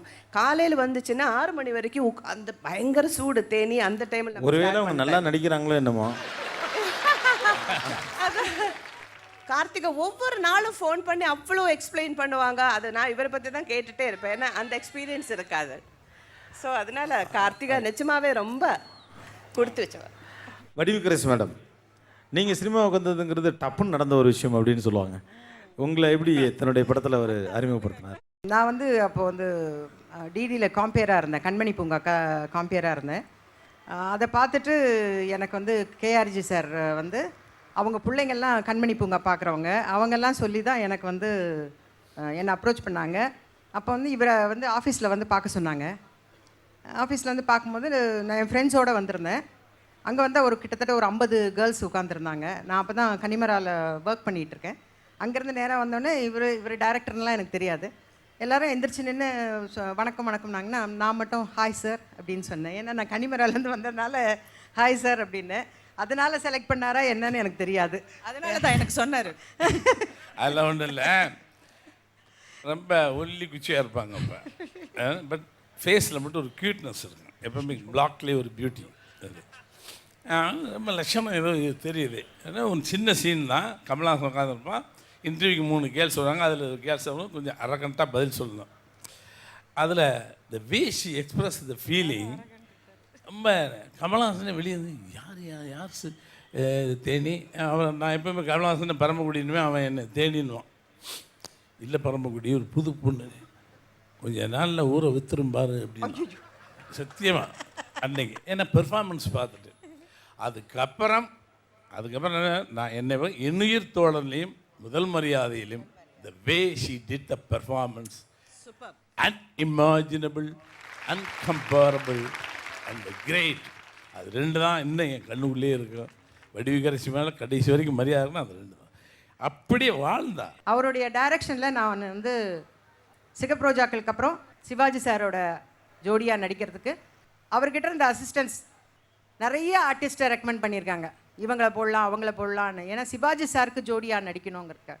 ஆனால் எங்கள் டைரக்டர் மட்டும்தான் இதுக்கு ஆப்டாக இருக்கிற ஒரே ஆள் நம்ம வடிவுக்கரசி மட்டும்தான் அப்படின்னு சொல்லி தான் என்னை கூட்டிகிட்டு போனாங்க. நான் சிவாஜி சாரோட பேர் பண்ணுறேன் அப்படின்னோடனே எனக்கு தங்கப்பதக்கம் கேஆர் விஜயம்மா மாதிரி நடிக்க போகிறோன்னு நினச்சி 2 பக்கம் மூக்கெல்லாம் குத்திக்கிட்டு, ஏன்னா ஒரு கிராமியத்தில் கிராம எஃபெக்டில் நடிக்கணுமேனு இங்கேருந்து போயிட்டேன். அங்கே போனோடனே கறியெல்லாம் பூசினாங்க, அப்புறம் காதெல்லாம் வச்சாங்க, எல்லாம் ஓகே. ஏன்னா சிவாஜி சாரோட பேர் பண்ணுறோம் அப்படின்ற ஒரு சந்தோஷத்தில் இருந்தால் ஃபஸ்ட்டு டைலாக் சித்ரா சார் வந்து சொல்லி கொடுக்குறாரு. அப்பச்சி கோவணத்தை காக்கா தூக்கிட்டு போயிடுச்சான், அடுப்பு ஊதுற கோயிலில் அப்படி என்னடா ராகம், இது யார் சார் பேசணும் அப்படின்னு. நீ தான். அவ்வளோதான். அப்படியே எனக்கு எரிமலை வெடிக்குது, அலைகள் எல்லாம் நிற்குது. ஐயோ நானா ரஃப்பாக கேரக்டரா, ஏன் இப்படி டைரக்டர் என்னை பழி வாங்கிட்டாரு, நான் ஏதோ தங்கப்பதக்கம் கேஆர் விஜயம்மா மாதிரி நடிக்க போகிறேன்னு நினச்சி வந்தேன் அப்படின்னு. அந்த படம் முழுக்க ஒவ்வொரு சீனும் வந்து எனக்கு டைரக்டர் ஷார்ட் பை ஷார்ட் நடித்து காட்டுவார். ஆனால் அந்த படமும் கருத்தம்மா என்னுயிர் தோழன் இந்த 3 படத்தை வச்சு தான் இந்த நிமிஷம் வரைக்கும் நான் சர்வே ஆகிறேன். அதுக்காக எங்கள் டைரக்டருக்கு நான் இந்த தருணத்தில் நன்றியை சொல்லிக்கிறேன். ரொம்ப தேங்க்ஸுங்க சார். சரண்யா மேம், அது ரொம்ப நேரமாக அந்த சூப்பர் சிங்கரில் பாடிட்டு மார்க் வாங்குறதுக்கு வெயிட் பண்ணுறவங்க மாதிரியே நிற்கிறீங்களே. நானும் பார்க்குறேன் அப்போலேருந்து நம்ம டேர்னில் எப்போ விடுவாங்க, கொடுப்பாங்களா மாட்டாங்களா அப்படின்னு. பாரதிராஜா அவர்களோடு பணிபுரிந்த அனுபவம் எப்படிப்பட்டது? டைரக்டரோட படம் எனக்கு முதல் படம் கருத்தம்மா. கருத்தம்மாவில் நான் ஒரு கேரக்டர் ஆர்டிஸ்டாக தான் நடிச்சிருக்கேன். ஒரு கேரக்டர் ரோல் தான், அது மெயின் ஹீரோயின் கிடையாது. அந்த ரோல் பண்ணும்போது என்கிட்ட அது எல்லா சீன்லேயுமே அழுதுட்ருப்பேன் அந்த படத்தில். ஆனால் சீன் இல்லாத நேரம்லாம் பயங்கரமாக சிரித்து கிண்டல் பண்ணி லொக்கேஷனில் மற்ற ஆர்டிஸ்ட் கூடலாம் சிரிச்சிட்ருப்பேன். அப்போ என்னை கூப்பிட்டு கேட்டார், உனக்கு யார் இந்த அழுமூஞ்சி பட்டம் கொடுத்தாங்க, நீ பயங்கரமாக ஜோக் பண்ணுற சிரிக்கிற, இவ்வளோ ஜாலியான ஒரு ஆளுக்கு போய் எதுக்கு இந்த அழுமூஞ்சி இமேஜ், இந்த இமேஜை நான் உடைக்கிறேன் பாருன்னாரு. நான் சொன்னேன், சார் உங்கள் படம்னு சொன்னேன், நான் என்ன நினச்சேன் சூரியகாந்தி பூ வச்சுட்டு க்ளோஸ்அப் கொடுப்பீங்கன்னு ரொம்ப ஆசையாக வந்தேன். நீங்கள் என்னடானா மூக்கு சீந்தி எல்லா சீன்லேயும் நான் அழ வைக்கிறீங்க, இரு உனக்கு அந்த மாதிரி ஒரு க்ளோஸ்அப் கொடுத்து ஒரு படம் கொடுக்குறேன்னு சொன்னார். பட் அது நடக்கும் நான் நினைக்கவே இல்லை. இம்மீடியட்டாகவே அடுத்த படமே பசும்பொன் என்னை நடிக்க வச்சார். கருத்தம்மால எல்லா சீன்லேயும் என்னை பாராட்டி எல்லா சீன்லையும் என்னை பயங்கரமாக ஹெட்வேட்டே வந்துச்சு. நான் ஒரு பெரிய ஆக்ட்ரஸ்ன்ற ஃபீல் கொடுப்பாரு எல்லா சீன்லேயும். என்கிட்ட சொன்னார், நான் உனக்கு பேசாமல் அந்த கருத்தம்மா ரோலே உனக்கு கொடுத்துருக்கலாம், அவ்வளோ நல்லா நீ பெர்ஃபார்ம் பண்ணுற, இப்படியெல்லாம் சொன்னார். சரி, ஆனால் ரொம்ப சந்தோஷமாக பசும்பொன் அக்செப்ட் பண்ணேன். பசும்பொன் நடிக்கிற போது டெய்லி திட்டுவார், நீ நல்லாவே நடிக்க மாட்டேங்கிற. 2வது நாளே நான் அழுது, எனக்கு இந்த படமே வேண்டாம், நான் ஒன்றும் நியூ ஃபேஸ் இல்லை, நான் என்னை இப்படிலாம் திட்டினா நான் நடிக்க மாட்டேன், நான் கிளம்புறேன், எனக்கு இன்றைக்கே டிக்கெட் போடுங்க. சொன்னது யார்கிட்டன்னா என் கணவர்கிட்ட. ஏன்னா அப்போ அவர் தான் இவருக்கு அசிஸ்டன்ட் டைரக்டர். ஸோ ஆனால் எங்களுக்குள்ள அப்போல்லாம் எந்த ரிலேஷன்ஷிப்பும் எந்த அறிமுகம் அப்போ நான் அழுததை பார்த்து அவர் பயந்து இவர்கிட்ட போய், சார் அவங்க ஊருக்கு போகிறேங்கிறாங்கன்னு. ஒன்று டைரக்டர் என்ன ரூம் கூப்பிட்டு சொன்னார், என்ன ஆச்சு, எதுக்கு அழுத? அதனால் இல்லை என்னால் இந்த திட்டம்லாம் வாங்க முடியாது, நான் ஊருக்கு போகிறேன். அப்புறம் இல்லை நீ நல்லா தான் நடிக்கிற, இன்னும் நல்லா நடிக்கணுன்றதுக்காக தான் நான் திட்டுறேன். இப்படியெல்லாம் என்னை ரொம்ப சமாதானப்படுத்தி மறுபடியும் நடிக்க வச்சார். எனக்கு முதல்ல அவரை வந்து, நீ சினிமாக்கு லாய்க்கே கிடையாது, நீ யாரையாவது கல்யாணம் பண்ணிட்டு போயிடு, இப்படி டெய்லி சொல்வார். என்னை நடிக்கிறதுக்கு வாய்ப்பு கொடுத்துட்டு டெய்லி நீ கல்யாணம் பண்ணிட்டு போயிடு, நீ இதே சொல்லிட்டு இருப்பாரு. ஆமாம் சார், வீட்டில் மாப்பிள்ளை பார்க்குறாங்கன்னு சொன்னேன். உடனே நான் உனக்கு ஒரு மாப்பிள்ளை செலக்ட் பண்ண, நீ கல்யாணம் பண்ணிக்குவியான்னாரு. யார் சார்னோன்னே என் கணவரோட பேரை சொன்னார். நான் சொன்னேன், ஐயோ எங்கள் வீட்டில் ஒத்துக்க மாட்டாங்க சார், அவங்க சினிமா ஆளுங்களுக்கெல்லாம் கல்யாணம் பண்ணி கொடுக்க மாட்டாங்க, நான் பேசுகிறேன் அப்படின்னாரு. அவர் சொல்லிட்டு ஊருக்கு போயிட்டாரு, வெளிநாடு போயிட்டார். அந்த கேப்பில் எங்கள் வீட்டுக்காரர் எனக்கு ஃபோன் பண்ணி, நான் உன்னை கல்யாணம் பண்ணிக்குவான்னு கேட்டோன்னே நான் சரி டைரக்டர் தான் அவர்கிட்ட பேசிட்டாரு போல் இருக்குன்னு நினச்சேன். பட் அவர் பேசவே இல்லை. அது ஒரு அப்சல்யூட் கோயின்சிடென்ஸாக இருந்தது. அதனால் அது உண்மையிலேயே ஒரு தெய்வ வாக்காக எனக்கு தோணிச்சு. டைரக்டர் வந்து எங்கள் அப்பா கிட்ட பேசி, இந்த மாதிரி ஒரு மாப்பிள்ளை உங்களுக்கு கிடைக்காது, கண்டிப்பாக கல்யாணம் பண்ணி கொடுக்கணும்னு சொன்னதே அவர் தான். இவ்வளோ அருமையான ஒரு மனிதரை எனக்கு வாழ்க்கை துணையாக கொடுத்ததுக்கே அவர் தான் காரணம். என்னுடைய ஆயுசுக்கும் நான் அந்த நன்றியே எனக்கு ரொம்ப அதிகமான ஒரு நன்றி. Thank you sir. Thank you. It's a great feeling. ஒரு பியூட்டிஃபுல் நாஸ்டாலஜி அப்படின்னு சொல்லலாம். ரொம்ப அழகான பல விஷயங்கள்.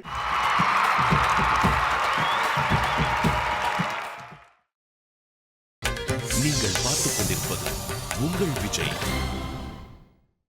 நான் இவனை பற்றி சொல்லியானே சில, அதாவது எல்லாரும் சொல்லுவாங்க, என்ன போய் மண் வாசன் ஷூட்டிங்கு, சித்ராஜன் ப்ரொடியூசரு, எல்லாம் நான் பாம்பேயில் இப்போ ஹிந்தி படத்தில் இருக்கேன். சரி எல்லாம் ரெடி பண்ணி ஷூட்டிங்கு ரெடி பண்ணிட்டு போகலாம் அப்படின்னு ரேவதி செலக்ட் ஆகி போனால் யூனிட் பூரா போடியில் உட்காந்துருக்கு. நான் பாம்பேலேருந்து இறங்கி மெடிக்கல் காலேஜ் ஸ்டூடெண்ட்ஸ் எவனா 4 பேரை கூப்பிடியா ஹீரோ அப்படின்னு மெடிக்கல் 4-5 பையன் உட்காந்துருந்தான் மெட்ராஸில். ஒருத்தனை சரியில்லையே அப்படின்னு டக்குன்னு ஃப்ளைட் ஏறி மதுரைக்கு வர்றேன். மதுரையில் I am searching the hero. உலகத்தில் எங்கேயா தெருவாக ஹீரோ தேடுறதை பார்த்துருக்கீங்களா? எனக்கு என்ன யோசிக்க, இப்படியெல்லாம் இருந்திருக்கு. நான் இந்த அமெரிக்கன் காலேஜ் போய் பார்க்குறேன், அங்கே ஒரு பையனையும் எனக்கு கழுத்து தெரில. தியாகராஜா காலேஜ் போகிறேன், விளையாடிட்டு இருக்காங்க, எவனையாவது ஒருத்தர் பிடிக்கலாமான்னு பார்த்து முடியல. கடைசியில் போய் வண்டி ஒரு இடத்துல போய் நிற்கிது. இன்னொரு வண்டியில் எங்கள் அண்ணன் வந்துட்டு இருந்தான். ஒரே கூட்டமாக இருக்குது. சித்ரா கையெழுத்து வாங்க கேட்டுருக்காங்க. கச்ச கூட்டம் வந்துச்சு. நான் போய் அங்கே நிற்கிறேன்னு காரை நிறுத்துகிறேன். ஒரு பையன் வந்தான், இன்னும் பூனை கண் மாதிரி நல்ல பூனை மூஞ்சின்னு பேக் லைட் வேறு. இந்த பாண்டியன் வந்து சார் உங்கள் கையை பூச்சுங்க. சரி இப்படி பார்த்தேன், என்னவனே தோணலை. என்னமோ மாதிரி இருக்கான், நார்த் இந்தியனா சவுத் இந்தியனா தெரியாத ஒரு மூஞ்சி அப்படின்னு. பேச்சு லாங்குவேஜ் அப்படி டிப்பிக்கல் இது. அவங்களுக்கு தான் எங்களுக்கு ரொம்ப இதுக்கு தட்டு பிடிச்சிக்கணும். அட சத்தியமாக இவன் மதுரைக்காரன், மதுரை தமிழ் அப்படி. இவன் சரியாக இருப்பான்னு வண்டி ஏரியான்னு சித்ராஜ் நேரம் வந்து, சார் இறங்கியான்னு அவனு விடியா அவனை வண்டி ஏரியான்னு. என்ன விஷயம் சார்? விட நீவா, அவன் ப்ரொடியூசர். நேராக ஒரு இடத்துல போய் உட்காந்து சாப்பிடும்போது நடிக்கிறியான்னு கேட்டேன். அவனுக்கு செருப்பு அங்கேயே கழட்டி விட்டு வந்துட்டான். என்ன பாரராஜா கேட்டாருன்னு. வளவி கடையில் உட்காந்துருக்கேன், வளவி கடை விற்கிறவன். என்ன படிச்சிருக்கேன்னு எதுவுமே இல்லை, நடிக்கிறியான்னு கேட்டேன். சினிமா செகண்ட் ஷோ அப்பப்போ பார்ப்பேன், அவ்வளோதான் எனக்கு தெரியும். சினிமா செகண்ட் ஷோ பார்க்குறது ஒரு கிரெடிட்டாடா. அப்புறமேல் வச்சேன், சித்ராலட்சுமி ஆடி போயிட்டான். ஒரு வாரம் கழிச்சு எல்லாரும், sir he's the apt fellow for that character. கிழிஞ்சு போயிரும்டா உங்களை நம்பிதான்.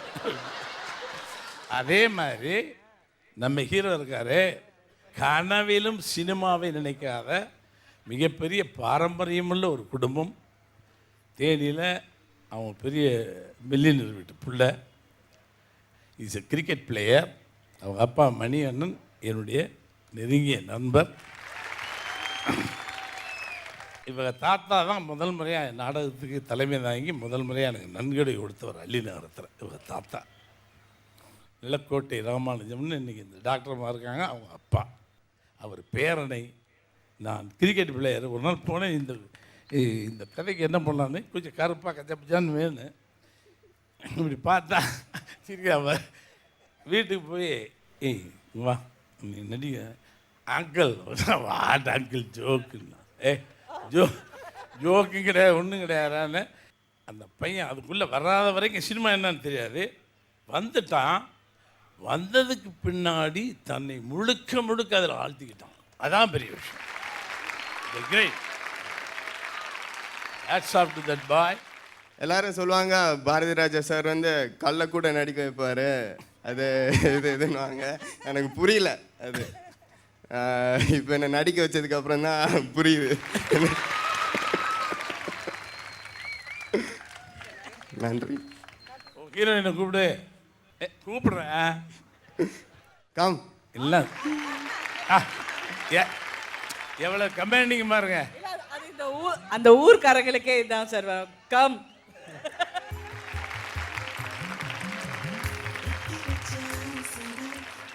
இவங்க 2 பேரையாவது அடுத்தடுத்த சீட்டில் உட்கார வச்சிங்களா இல்லை ஆளுக்கு ஒரு மூலையில் உட்கார வச்சிங்களான்னு? இப்போ பிரித்து தான் வச்சுருந்தேன். I never allow. தீப்பெட்டியும் தீக்குச்சியும் பக்கத்துலேயே வைக்க மாட்டேன். தீக்குச்சி அங்கே வைப்பேன், தீப்பெட்டி அங்கே வைப்பேன்.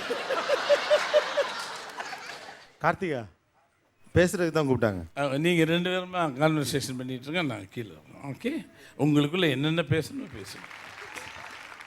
இந்த ஒரு அன்னக்கோடி படத்தில் என்னமோ 100 படம் பண்ண எக்ஸ்பீரியன்ஸ் வந்தது. அண்ட் இனிமேல் அவங்க சொல்லுவாங்க ரொம்ப லக்கியாக இருக்கும் சாரோட படத்தில் நடிக்கிற ஹீரோயின்ஸ். நான் இன்னும் படம் பண்ணாலும் பண்ணலைனாலும் ஐ டோன்ட் கேர். என்னோட ஹோல் கரியர் எக்ஸ்பீரியன்ஸ் வந்துடுச்சு. அவங்க ஆக்டிங்கை சொல்ல மாட்டாங்க, அவங்க நடிச்சு காட்டுவாங்க, சீனியர் ஆனாலும் ஜூனியர் ஆனாலும். ஸோ அவங்க பண்ணுற ஒரு 2.5% பண்ணால் போதும். இங்கே வந்திருக்கல எல்லாருக்கும் நேஷ்னல் அவார்ட் கண்டிப்பாக இருக்கும். I got a fab costar Lakshman, and இன்னொரு அமேசிங்கான costar which I would like to personally invite on stage is Mr. Manoj. He is fab. நீங்க அவங்க ஒரு போட்டோ காட்டல because he has been hidden. அவங்க character is impeccable.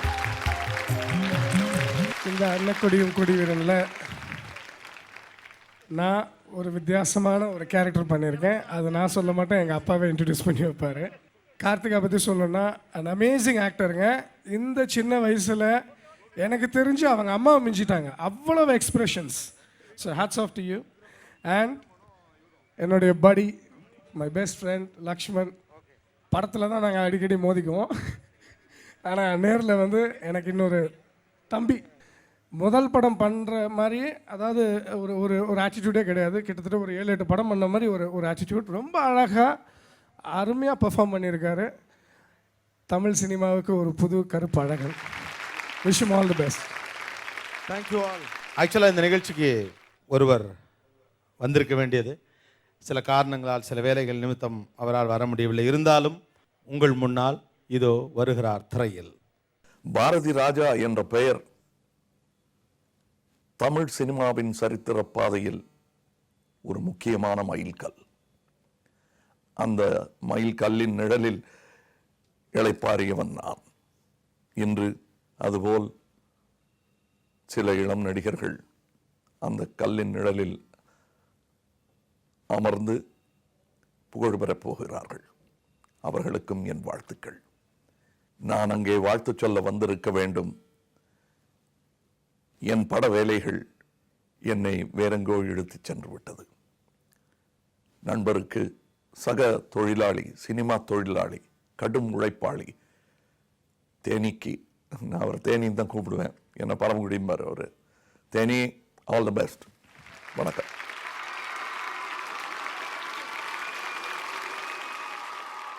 எங்கள் 2 பேருக்கும் 2 தாய் என்று பாரதி ராஜா அவர்களே சொன்ன இசை ஞானி திரு இளையராஜா அவர்களை அன்போடு மேடைக்கு அழைக்கிறோம்.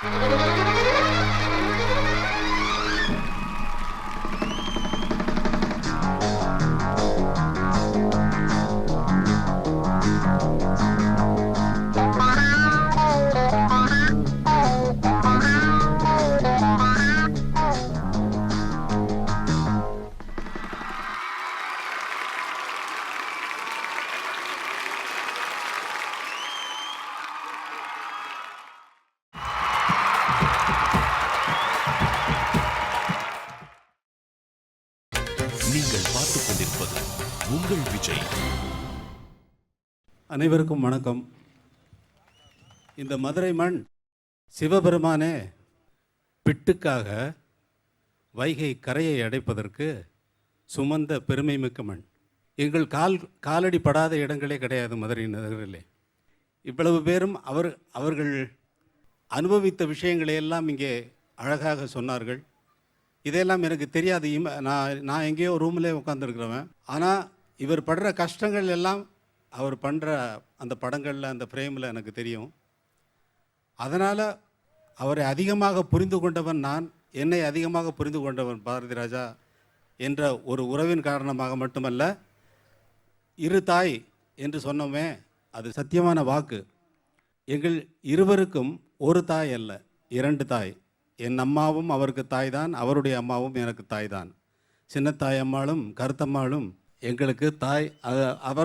அவர் சொன்னதைப் போலவே ரொம்ப எனக்கும் நானும் உணர்ச்சி வசப்பட்டு விடுவேனோ என்று ஒரு மாதிரியாக இருக்கிறது. இந்த பாராட்டு விழாவை நான் எங்கேயோ சென்னையிலே நடத்தாமல் இந்த சிறப்புமிக்க மதுரை மாநகரிலே நடத்துவது மிகவும் பொருத்தமான நிகழ்ச்சி என்று நான் நினைக்கிறேன். இவ்வளவு திரளாக இவ்வளவு நேரம் ஆகியும் நீங்கள் இன்னும் கலையாமல் இங்கே அமைதியாக உட்கார்ந்திருப்பதை பார்த்தால் பாரதி ராஜாவுக்கு செலுத்த வேண்டிய மரியாதையை நீங்கள் சரியாக செய்து கொண்டிருக்கிறீர்கள் என்று தான் நான் நினைக்கிறேன். உங்கள் அனைவருக்கும் நன்றி.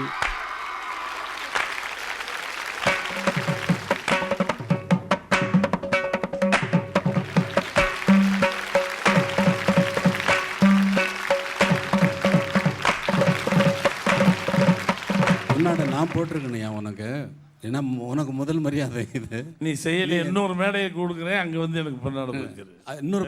இன்னொரு ப்ரோக்ராமுக்கு கன்ஃபார்ம் பண்ணிக்கிறாரு இப்போ. மக்கள் கொடுத்தது நம்மளுக்கு, இன்னைக்கு மக்களோட பகிர்ந்துகிட்டு இருக்காங்க, அவ்வளோதான். அதுக்காக தான் வந்திருக்கேன். ரொம்ப சந்தோஷம். மதுரை மக்களை சந்திப்பது எத்தனை தடவை சந்தித்தாலும் எனக்கு இன்பம் தரக்கூடிய ஒரு நிகழ்ச்சி. யாருக்காவது இவ்வளோ, அதாவது அரை மணி நேரம் உட்காருவார், அதுக்கு மேலே இருக்க மாட்டார், துரு போயிடுவார். 3 நாட்களாக உன்னை மதுரையில் தக்க வைத்ததும், இன்று 3 மணி நேரத்துக்கு மேலாக உன்னை உட்கார வைத்ததும் பாரதி ராஜா இல்லை, பண்பு, பாசம், பழக்கம். இளையராஜா அப்படிங்கிறது ஒரு மிகப்பெரிய பிரம்மாண்டம், பாரதி ராஜாங்க ஒரு மிகப்பெரிய பிரம்மாண்டம். ரொம்ப நேச்சுரலாகவே வாடா போடான்னு தான் பேசிக்கிறீங்க. கேட்கவே ரொம்ப அழகாகவும் அந்த தோழமையினுடைய ஆழமும் அதுக்குள்ளே இருக்குது. ஒரு விஷயம் சொல்லிக்கிறேன். கோலிவுட் ஃபங்க்ஷன் முதல்ல பேசும்போது எல்லாம் நான் என் மனதிற்கு பிடித்த இளையராஜா அவர்களே என்று என்னால் சொல்ல முடியாது. சொன்னால் அது பொய். ஏண்டா ராஜா அப்படின்னு தான் சொல்ல முடியும். இல்லை நான் புய்மையாக நான் பொய் சொல்லிட்ட ஆக்ட், நான் ஏன் நடிக்கணும்? அதை தான் எல்லா மேடையும் சார் என்ன தான் சொல்ல, அவர்கிட்ட நீங்கள் டா சொல்லாதீங்க, போடா டே, அவன் டா தான் எனக்கு. ஓகே, அவனுக்கு நான் டா தான். நான் தான். அண்ணன் பாஸ்கரன் தான் எனக்கு பெஸ்ட் ஃப்ரெண்டு. பண்டிகைபுரத்தில் நானும் பாஸ்கர் நேராக போயிட்டுருக்கோம். பின்னாடி எங்கே வர்ற, நீங்களாம் சினிமாவுக்கு போகிறீங்க, நான் வரேன், கல் எடுத்து எறிவேன். நான் போய் சினிமா பார்த்துருக்கேன். ஒரு சின்ன பூட்டு சார், நான் இன்னைக்கு சொல்கிறேன், ஒரு பூட்டை கையில் வச்சுக்குவோம், இந்த கதவுல ஒரு கம்பி போட்டு, நவீன யுகத்தில் நீங்கள்லாம் வாழ்ந்துருக்கீங்க, அந்த காலகட்டத்தில் இந்த இதை இன்னொரு கம்பியில் கட்டிட்டு டொயின்னு இப்படி தட்டும், அது வைப்ரேஷனுக்கு வந்துருக்கு. இந்த பூட்டை வச்சு பாட்டு வாசிப்போம் சார்.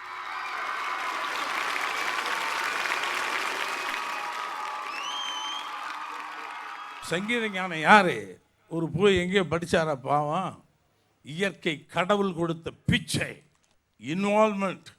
கடவுள் கோயிலுக்கெல்லாம் நீ போக வேண்டிய அவசியம் இல்லை. அவர் சொல்லுவார் கோயிலுக்கு, நான் நீ உன்னை அறியாமல் உன் தொழிலினுடைய பக்தியை அழுத்தமாக ஊண்டி ஊண்டி உன்னை தியானப்படுத்தும் பொழுது நீ சமூகத்தில் ஜெயிக்கிறாய். நீயும் ஜெயிச்ச, உன் பிள்ளைகளையும் ஜெயிச்சுட்டு. ஜெயிப்பு தோல்வியெல்லாம் நமக்கு கிடையாதுங்க. நம்ம வேலையை நம்ம பார்த்துட்டு போயிட்டு இருந்தோம்னா வெற்றியாவது தோல்வியாவது அது யாருக்கு வேணும்? இமயத்திற்கு முதல் மரியாதை செய்யும் இந்த நிகழ்வில் இப்போது நாம் அன்போடு அழைப்பது திரு சத்யராஜ் அவர்கள், திரு கங்கை அமரன் அவர்கள்.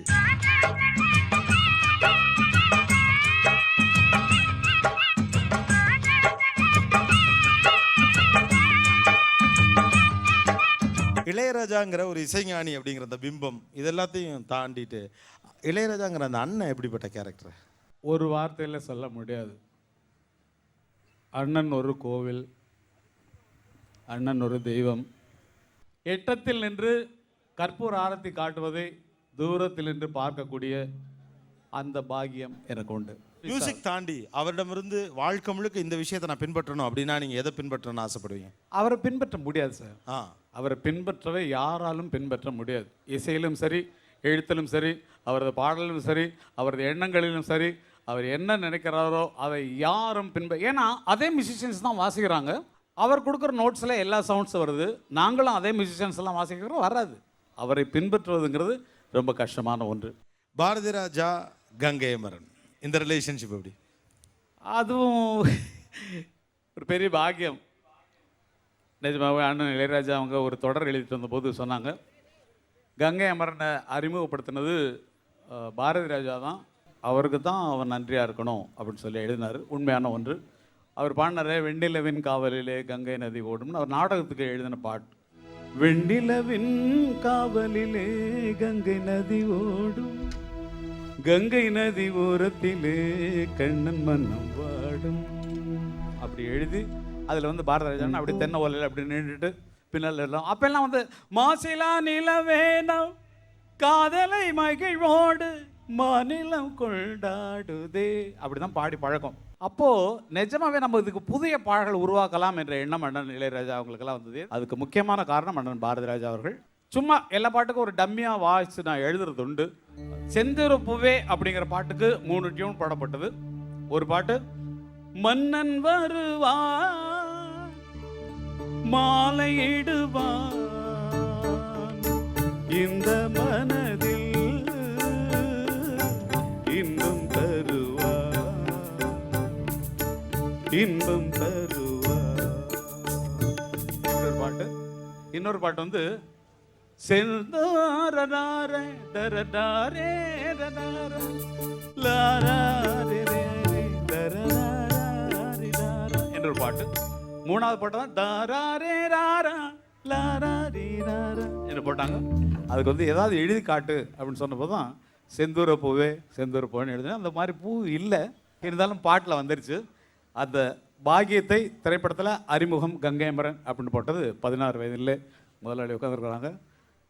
ரொம்ப சந்தோஷமான இந்த ரெக்கார்டிங் நடக்கும்போது எனக்கெல்லாம் ஃபீவர். அதில் கிட்டார்லாம் நிறைய பாட்டுக்கு வாசிச்சிருக்கிறேன். நல்ல அனுபவங்களை கேட்டீங்க. அண்ணன் 2 பேருக்குமே நான் தூரத்துலேருந்து பார்க்கும்போது பாரதிராஜா அண்ணனும் நிற்கிறாங்க, இளையராஜா அண்ணனும். தூரத்தில் பார்க்கும்போது எங்கள் அண்ணன் பாஸ்கரும்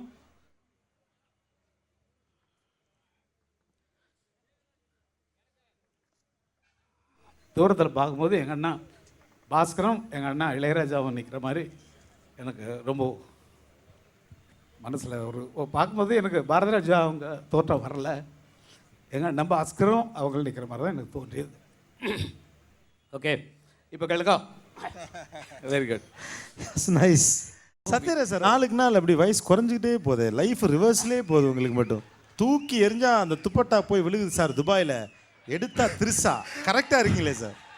அந்த குழந்தையே நீங்கள் நான் முதல்ல தவந்து வரலான்னு தான் பார்த்தேன். குழந்தை மாதிரி உங்கள் உயரத்துக்கு தவழ்ந்தாலும் நல்லா சார். நீங்கள் எல்லாம் ஃபீல் பண்ணக்கூடாதுன்னா இங்கே மட்டும் கொஞ்சம் அப்படி வெள்ளை விட்டு ஒரிஜினல் வயசை காட்டுக்கிட்டு இருக்கு. இந்த விழாவில் கலந்துக்க வாய்ப்பு கிடைச்சதுக்கு நான் ரொம்ப பெருமையாக ரொம்ப மகிழ்ச்சியாக ஃபீல் பண்ணுறேன். அன்னக்கொடியும் கொடி வீரனும். ஏன்னா இங்கே இந்த ஒரு சம்பிரதாயமாகவே இந்த ஃபங்க்ஷன் நடக்கலை.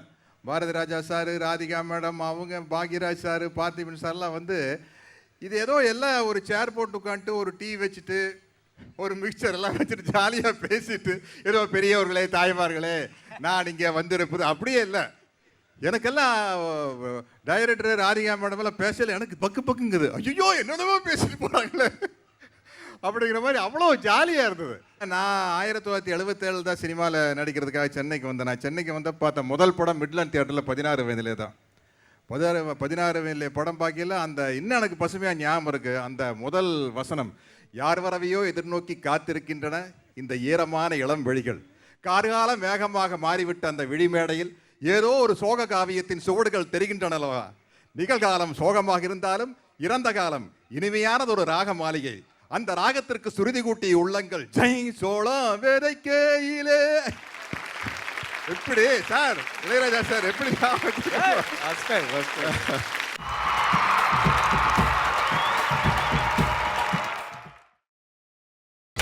நீங்கள் பார்த்துக் கொண்டிருப்பது உங்கள் விஜய். முதல் மரியாதை படத்தில் கூப்பிட்டு ஒரு 3 மணி நேரம் நடக்க வச்சாங்க. ஆமா, அடிச்சே கொண்டுட்டாங்க. அடிச்சு கொண்டுருவாரு. அதை சொன்னாங்க ராதிகா மேடம் சொன்னாங்க பாருங்க, ஹீரோ பூரா நடிகை வந்தவனை பூரா அடிச்சு கொண்டுருது.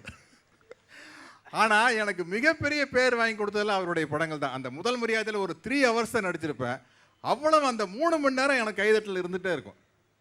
அதுக்கப்புறம் தொடர்ந்து 3 படம் அவர் டைரக்ஷனில் நடிக்கிற மாதிரி இருந்தது. முதல் மரியாதை நடித்தோன்னே கடலோர கவிதைகள். கடலோர கவிதைகள் வந்து நான் நடித்த ஒரே ஒரு லவ் சப்ஜெக்ட் அதுதான், சின்சியரான லவ் சப்ஜெக்ட். அதுக்கு முன்னாடி நான் 75 படத்தில் பயங்கரமான வில்லன். அந்த 24 வந்தாலே கை தட்டிடுவாங்க. 24 மணி என் கேரக்டரையே புரிஞ்சுக்க மாட்டேங்கிறேன் வசனம் பேசி, என்னம்மா கண்ணு சௌக்கியமான பேசி தகடு தகடெல்லாம் பேசி பாரதி ராஜா சார் முட்டத்தில் கொண்டு போய் என் கையில் ஆட்டுக்குட்டியை கொடுத்து டீச்சர் டீச்சர் டீச்சர்னு வசனம் பேசிட்டு ஒரு கூட்டம் ஓடி வந்து, தலைவா இந்த கற்பழிக்கிற சீன் ஒன்ன மாதிரி நடிக்கவே முடியாது தலைவா. பாரதி ராஜா சார் அப்படியே நெஞ்சை பிடிச்சிட்டாரு. ஐயோ உண்மை வச்சு ஒரு சாஃப்டான லவ் சப்ஜெக்ட் நடிச்சிட்டு இருக்கிறேன் எடுத்துட்டு இருக்கிறேன். இதுக்கு முன்னாடி நீர் என்னையா பண்ணி தொலைச்சிக்கிறான் சார். ஒரு 75 படத்தில் வில்லனா நடிச்சிட்டு சார் நான். அப்புறம் அந்த படத்தினுடைய வெற்றியை பார்த்து வேதம் புரியுது. வேதம் புரியுது வந்து இனிமே எனக்கு கிடைக்காது. அப்புறம் அந்த ராஜா சார் போட்டு பாட்டு வருது. இல்ல அதை பத்தி நான் சொல்றேன். அடி ஆத்தாடி சாங் வந்தோடனே எனக்கு அந்த சாங்கை கேட்டு ரொம்ப சந்தோஷமாயிடுச்சு. அடடா சூப்பரான ஒரு சாங்கு அப்படின்னு சொல்லி நான் மனப்பாடம் பண்ணிட்டு இருக்கிறேன். அந்த பாடல் வரிகளை வாய் விட்டு பாடி நடிக்கிறதுக்காக பாரதி ராஜா சார் வந்து கேட்டார், என்ன பண்ணிட்டு இருக்கிற அப்படின்னாரு. சார் பாடி நடிக்கணும்ல சார். தயவு செய்து பாடிட வேண்டாம், நீங்க ஓடி ஒன்று கொடுங்க. இப்போ அந்த பாட்டு நீங்க லிப் மூமெண்ட்ல பண்ணீங்கன்னா எப்படி பண்ணுவீங்க? 1 2 1 2 3 அடியா தாடி இளம் மனசொன்னு ரெக்க கட்டி பறக்குது சரிதானா? என்ன சார் நீங்க ரியாக்ஷன் வரல சார்? சார் அது லிப் மூவ்மெண்டோட நடிச்சா நல்லா இருக்குறதுக்காக நீங்க எதுக்கு சாங்க மனப்பாடம் பண்ணீங்க? உங்களுக்கு அதுக்கு என்ன சம்பந்தம்? அது அவர் கண்டுபிடிச்சா நீர் தயவு செய்து பாட வேண்டாம், ஆட வேண்டாம், ஓடி வந்தீர்னா போதும் அப்படின்னாரு. அற்புதமான ஆர்டிஸ்ட்டு. இப்போ அவன் சொன்னது நியாயம், அதை நடிச்சிருக்கலாம். நீங்க சரணம் தாகப்பட்ட நெஞ்சுக்குள்ளே ஏகப்பட்ட சந்தோஷம், உண்மை சொல்லு பொண்டே என்ன என்ன செய்ய உத்தேசம், வார்த்தை ஒண்ணு வாய் வரைக்கும் வந்து வந்து போவது. Very good. ஏதாவது ஒண்ணு வேணும் ராதிகாமா, உங்களுக்கு வர அப்புறம் வர தோடி. இதெல்லாம் 1.5 மணி நேரத்தில் கம்போஸ் பண்ணது. இன்னும் அவனுடைய திறமையை சொன்னால் தப்பாக எடுத்துக்காதீங்க. முதல் மரியாதையினுடைய 8 சாங்கையும் 8 சாங்கினுடைய மியூசிக்கையும் காலையில் 9 மணிக்கு விஜிபியில் உட்காந்து 3:45 4 மணிக்கு எல்லாத்தையும் கம்போஸ் பண்ணி முடிச்சுட்டு வந்தான். இன்றைக்கெல்லாம் 9 மாதம் ஆகுது 9 சாங்கை கம்போஸ் பண்ணி. முதல் மரியாதையை நான் சொல்லிடுறேன். என்னையா படம் எடுத்துருக்கையோ, என்னையா நீ என்னடா நீ நல்ல ஒரு யூத் லவ் சொல்லியா விளக்கம். இதுதான் best film what I did in my life I told. அவன் கோச்சிட்டு படம்லாம் பார்த்துட்டு சவேரா தியேட்டர்லேருந்து போயிட்டார். அதுக்கப்புறம் வாசிக்க மாட்டான் போடுன்னு ஒரு டவுட்டு. போய் தொலைத வாசிக்கிறான். நீங்கள் பாருங்கள் சார், படம் ரீல் போடுறான். சரி இவன் இதை சரியாக வாசிப்பான். அந்த பேனா எடுத்து முதல்ல டெட் பெட்டில் இருக்கார் சிவாஜி.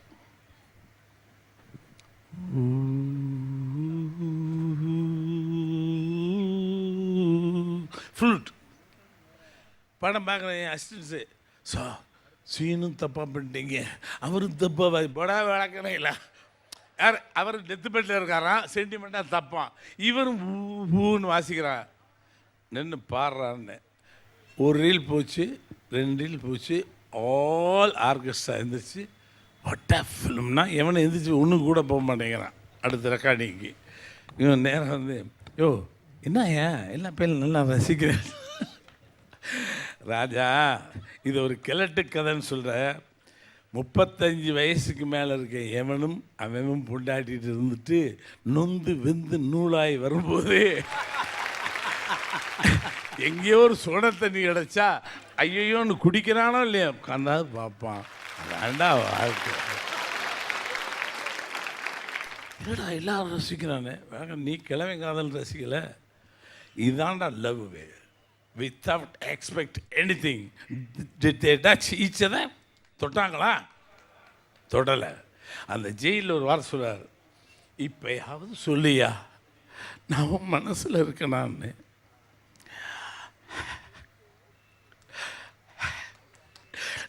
நீ நீ மட்டும்தான் இருக்கேன்னு சிவாஜி கைப்பிடிப்பார்.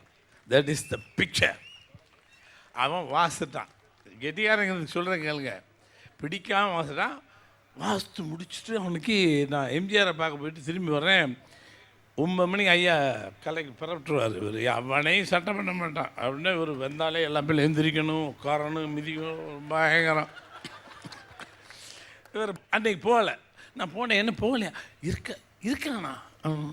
வாயாயோ பாரு கிளைமேக்ஸ் வாசித்திருக்கேன், பாட்டு லொல்ல புள்ளன்னு ஏதாவது பேசி தொலைக்காத, பார்த்துரு அதுக்கப்புறம் போகிறேன்னா.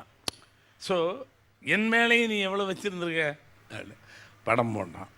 இன்றைக்கி சொல்கிறேன், அவனுக்கு ஞாபகம் இருக்கும் இல்லையா? அந்த கிளைமேக்ஸ் சீரியல் போகுது. அந்த ராதா போட்டில் வருவா. இந்த காலை வச்சுன்னு ஒரு சிலிப்பு கொடுக்கும். நான் சிவாஜிக்கு ஒரு ஷார்ட் போட்டிருப்பேன். தென் ஷி வாக்ஸ் இருந்தது. இந்த விட்டு வருவான். அந்த சாகும்போது அந்த கையை பிடிச்சி ஒரு சாங்கை போட்டு முடிச்சிருப்பேன். பிரமாமல் பண்ணியிருப்பான். டில் அந்த ட்ரெயின் ட்ராக்கில் அவன் உட்காந்து போவா. கடைசி அப்படி போட்டால் இந்த பேர்ட்ஸ் எல்லாம் ஸ்லிப்பிங் டவுன். வாசிட்டான். நான் அப்படி பார்த்தேன். அப்படி படம் முடியுது. இன்னும் போடா, இதான் நான் கொடுத்த சர்டிஃபிகேட். போயிட்டேன் வீட்டுக்கு.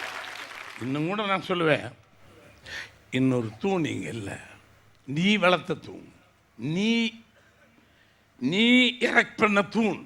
மதுரைக்கு ஒரு எறும்பு கடிச்சிச்சு, அதுக்காண்டி அதை கொல்லக்கூடாது, தூக்கி சீக்கிரம் மட்டும் நத்திங். இந்த மதுரைக்கு ஒரு முட்டைக்கோபுரம் நின்று கொண்டு இருக்கிறது, கட்டப்படாமல். நீ நினைத்தால் கட்டி முடிக்கலாம். பாரதி ராஜா, இளையராஜா, வைரமுத்து என்ற முட்டைக்கோபுரத்தை கட்டி முடிக்கிறார். நம்பிக்கை. தேங்க்யூ. நான் டைரக்டர் ஆகும்போது சினிமாக்குள்ள நுழையும் போது பணம் சம்பாதிக்கணும்னு போனேன். அவர் புகழ் சம்பாதிக்கணும்னு போனார். இன்றைக்கி அந்த புகழோடு இருக்கிறாரு. அவருக்கு என்னுடைய வாழ்த்துக்கள்.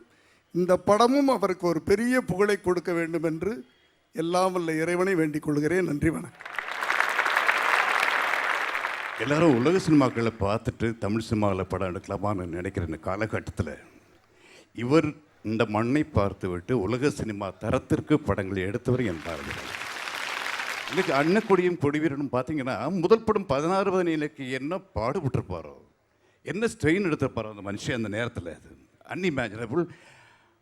அது இன்னைக்கு பார்த்தாலும் ஒரு ஒரு அற்புதமான நேற்று எடுத்த, முந்தா நாள் எடுத்த, போன மாதம் எடுத்த படம் போல் எனக்கு தெரியுது. இன்றைக்கி இது ஒரு மேடைக்காக வேண்டி நான் பாரதிராஜாவை போகணும் அப்படி அவசியமே இல்லை.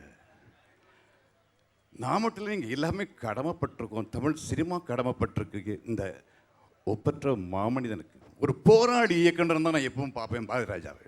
அந்த போராட்ட உணர்வுலாம் எனக்கு கிடையவே கிடையாது, யாருக்கும் கிடையாது. அவர் தாயாரை பற்றி இங்கே கேள்வி கேட்டப்போ எப்படி அவர் நெஞ்சுக்குள்ள ஒரு ஒரு சுமை, அவர் ஒரு அழுத்தம் கண் கலங்கி குரல் கம்மின்னு. பாரதியை பற்றி நீங்கள் எங்கிட்ட கேட்டீங்கன்னா அதைத்தான் நானும் உணர்றேன். பாரதி எனக்கு பேச்சு வரல. இந்த சந்தர்ப்பத்தை கொடுத்ததற்காக நன்றி நன்றி நன்றி. என் அருமை பாரதி, நீ நிறுவனி வாழ்க்கை. அன்னக்கொடியும் கொடிவீரனும் படத்தினுடைய ஃபர்ஸ்ட் ட்ரெய்லரை இப்போ இந்த மாபெரும் நிகழ்வில் நாம் வெளியிடவிருக்கிறோம். இந்த ட்ரெய்லரை வெளியிடுவதற்காக நாம் அன்போடு சிலரை மேடைக்கு அழைக்க ஆசைப்படுகிறோம். பாரதி ராஜா என்கிற மகா பெரும் கலைஞனை நமக்கு கொடுத்த திரு எஸ்.ஏ. ராஜ்கண்ணு அவர்கள், இயக்குனர் திரு எஸ்.ஏ. சந்திரசேகரன் அவர்கள், இயக்குனர் தயாரிப்பாளர் கலைப்புலி எஸ். தானு அவர்கள், 3 பேரையும் அன்போடு மேடைக்கு அழைக்கிறோம்.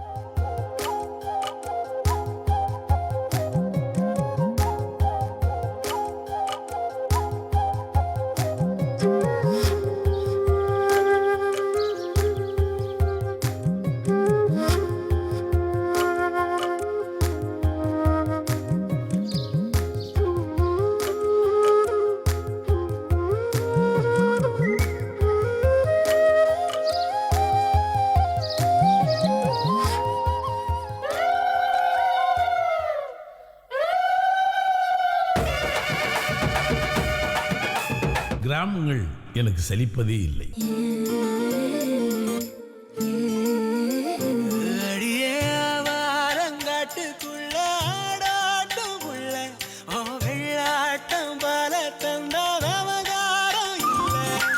ஓம்பிள்ளையா நல்லா ஓங்குதாங்க, அதான் வளர்த்து வச்சிருக்க.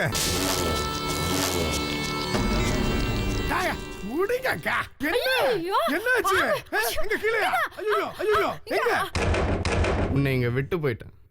என்னையா ஒத்தி வச்ச ஆசைதான் ஒத்துகச்சு பேசதான் சிலை வண்டு பார்த்துதான் சிரிக்கிறதே.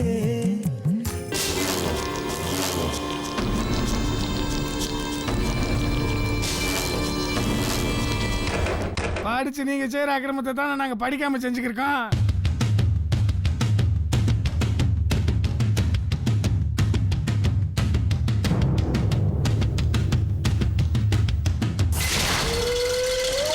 அநியாயமா கொண்டுட்டீங்களா சாமி?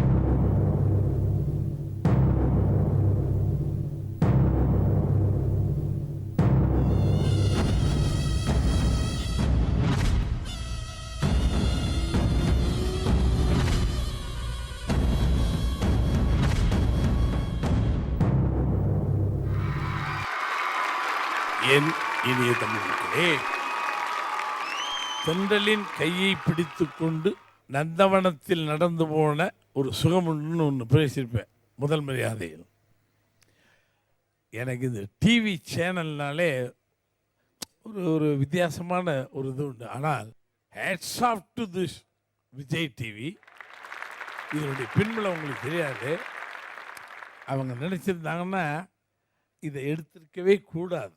ஆனால் பாரதி ராஜாவின் மேல் வச்ச மிகப்பெரிய மரியாதையில் இந்த மண்டையும் இந்த மக்களையும் ஒரு முறை நீ தரிசி, இதனால் நீ வாழ்ந்திருக்கான்னு என் கையை தென்றலின் கையில் பாரதி ராஜாவின் கையை பிடித்து கொண்டு இழுத்து வந்து என் மக்களுக்கு காட்டி, என் முகம் காட்டி, அதை காட்டிலும் இந்த நிகழ்ச்சியை மிகச் சிறப்பாக நடத்தி என் மீது கொண்ட ஒரு பாசத்தை காட்டினீர்களே விஜய் டிவி நிர்வாகிகளே, இங்கே உழைத்த பெருமக்களே, உண்மையிலே நான் ரொம்ப பொய்க்கு பேசலை. Hats off to Vijay TV. My lifetime full, I can remember Vijay TV. நன்றி.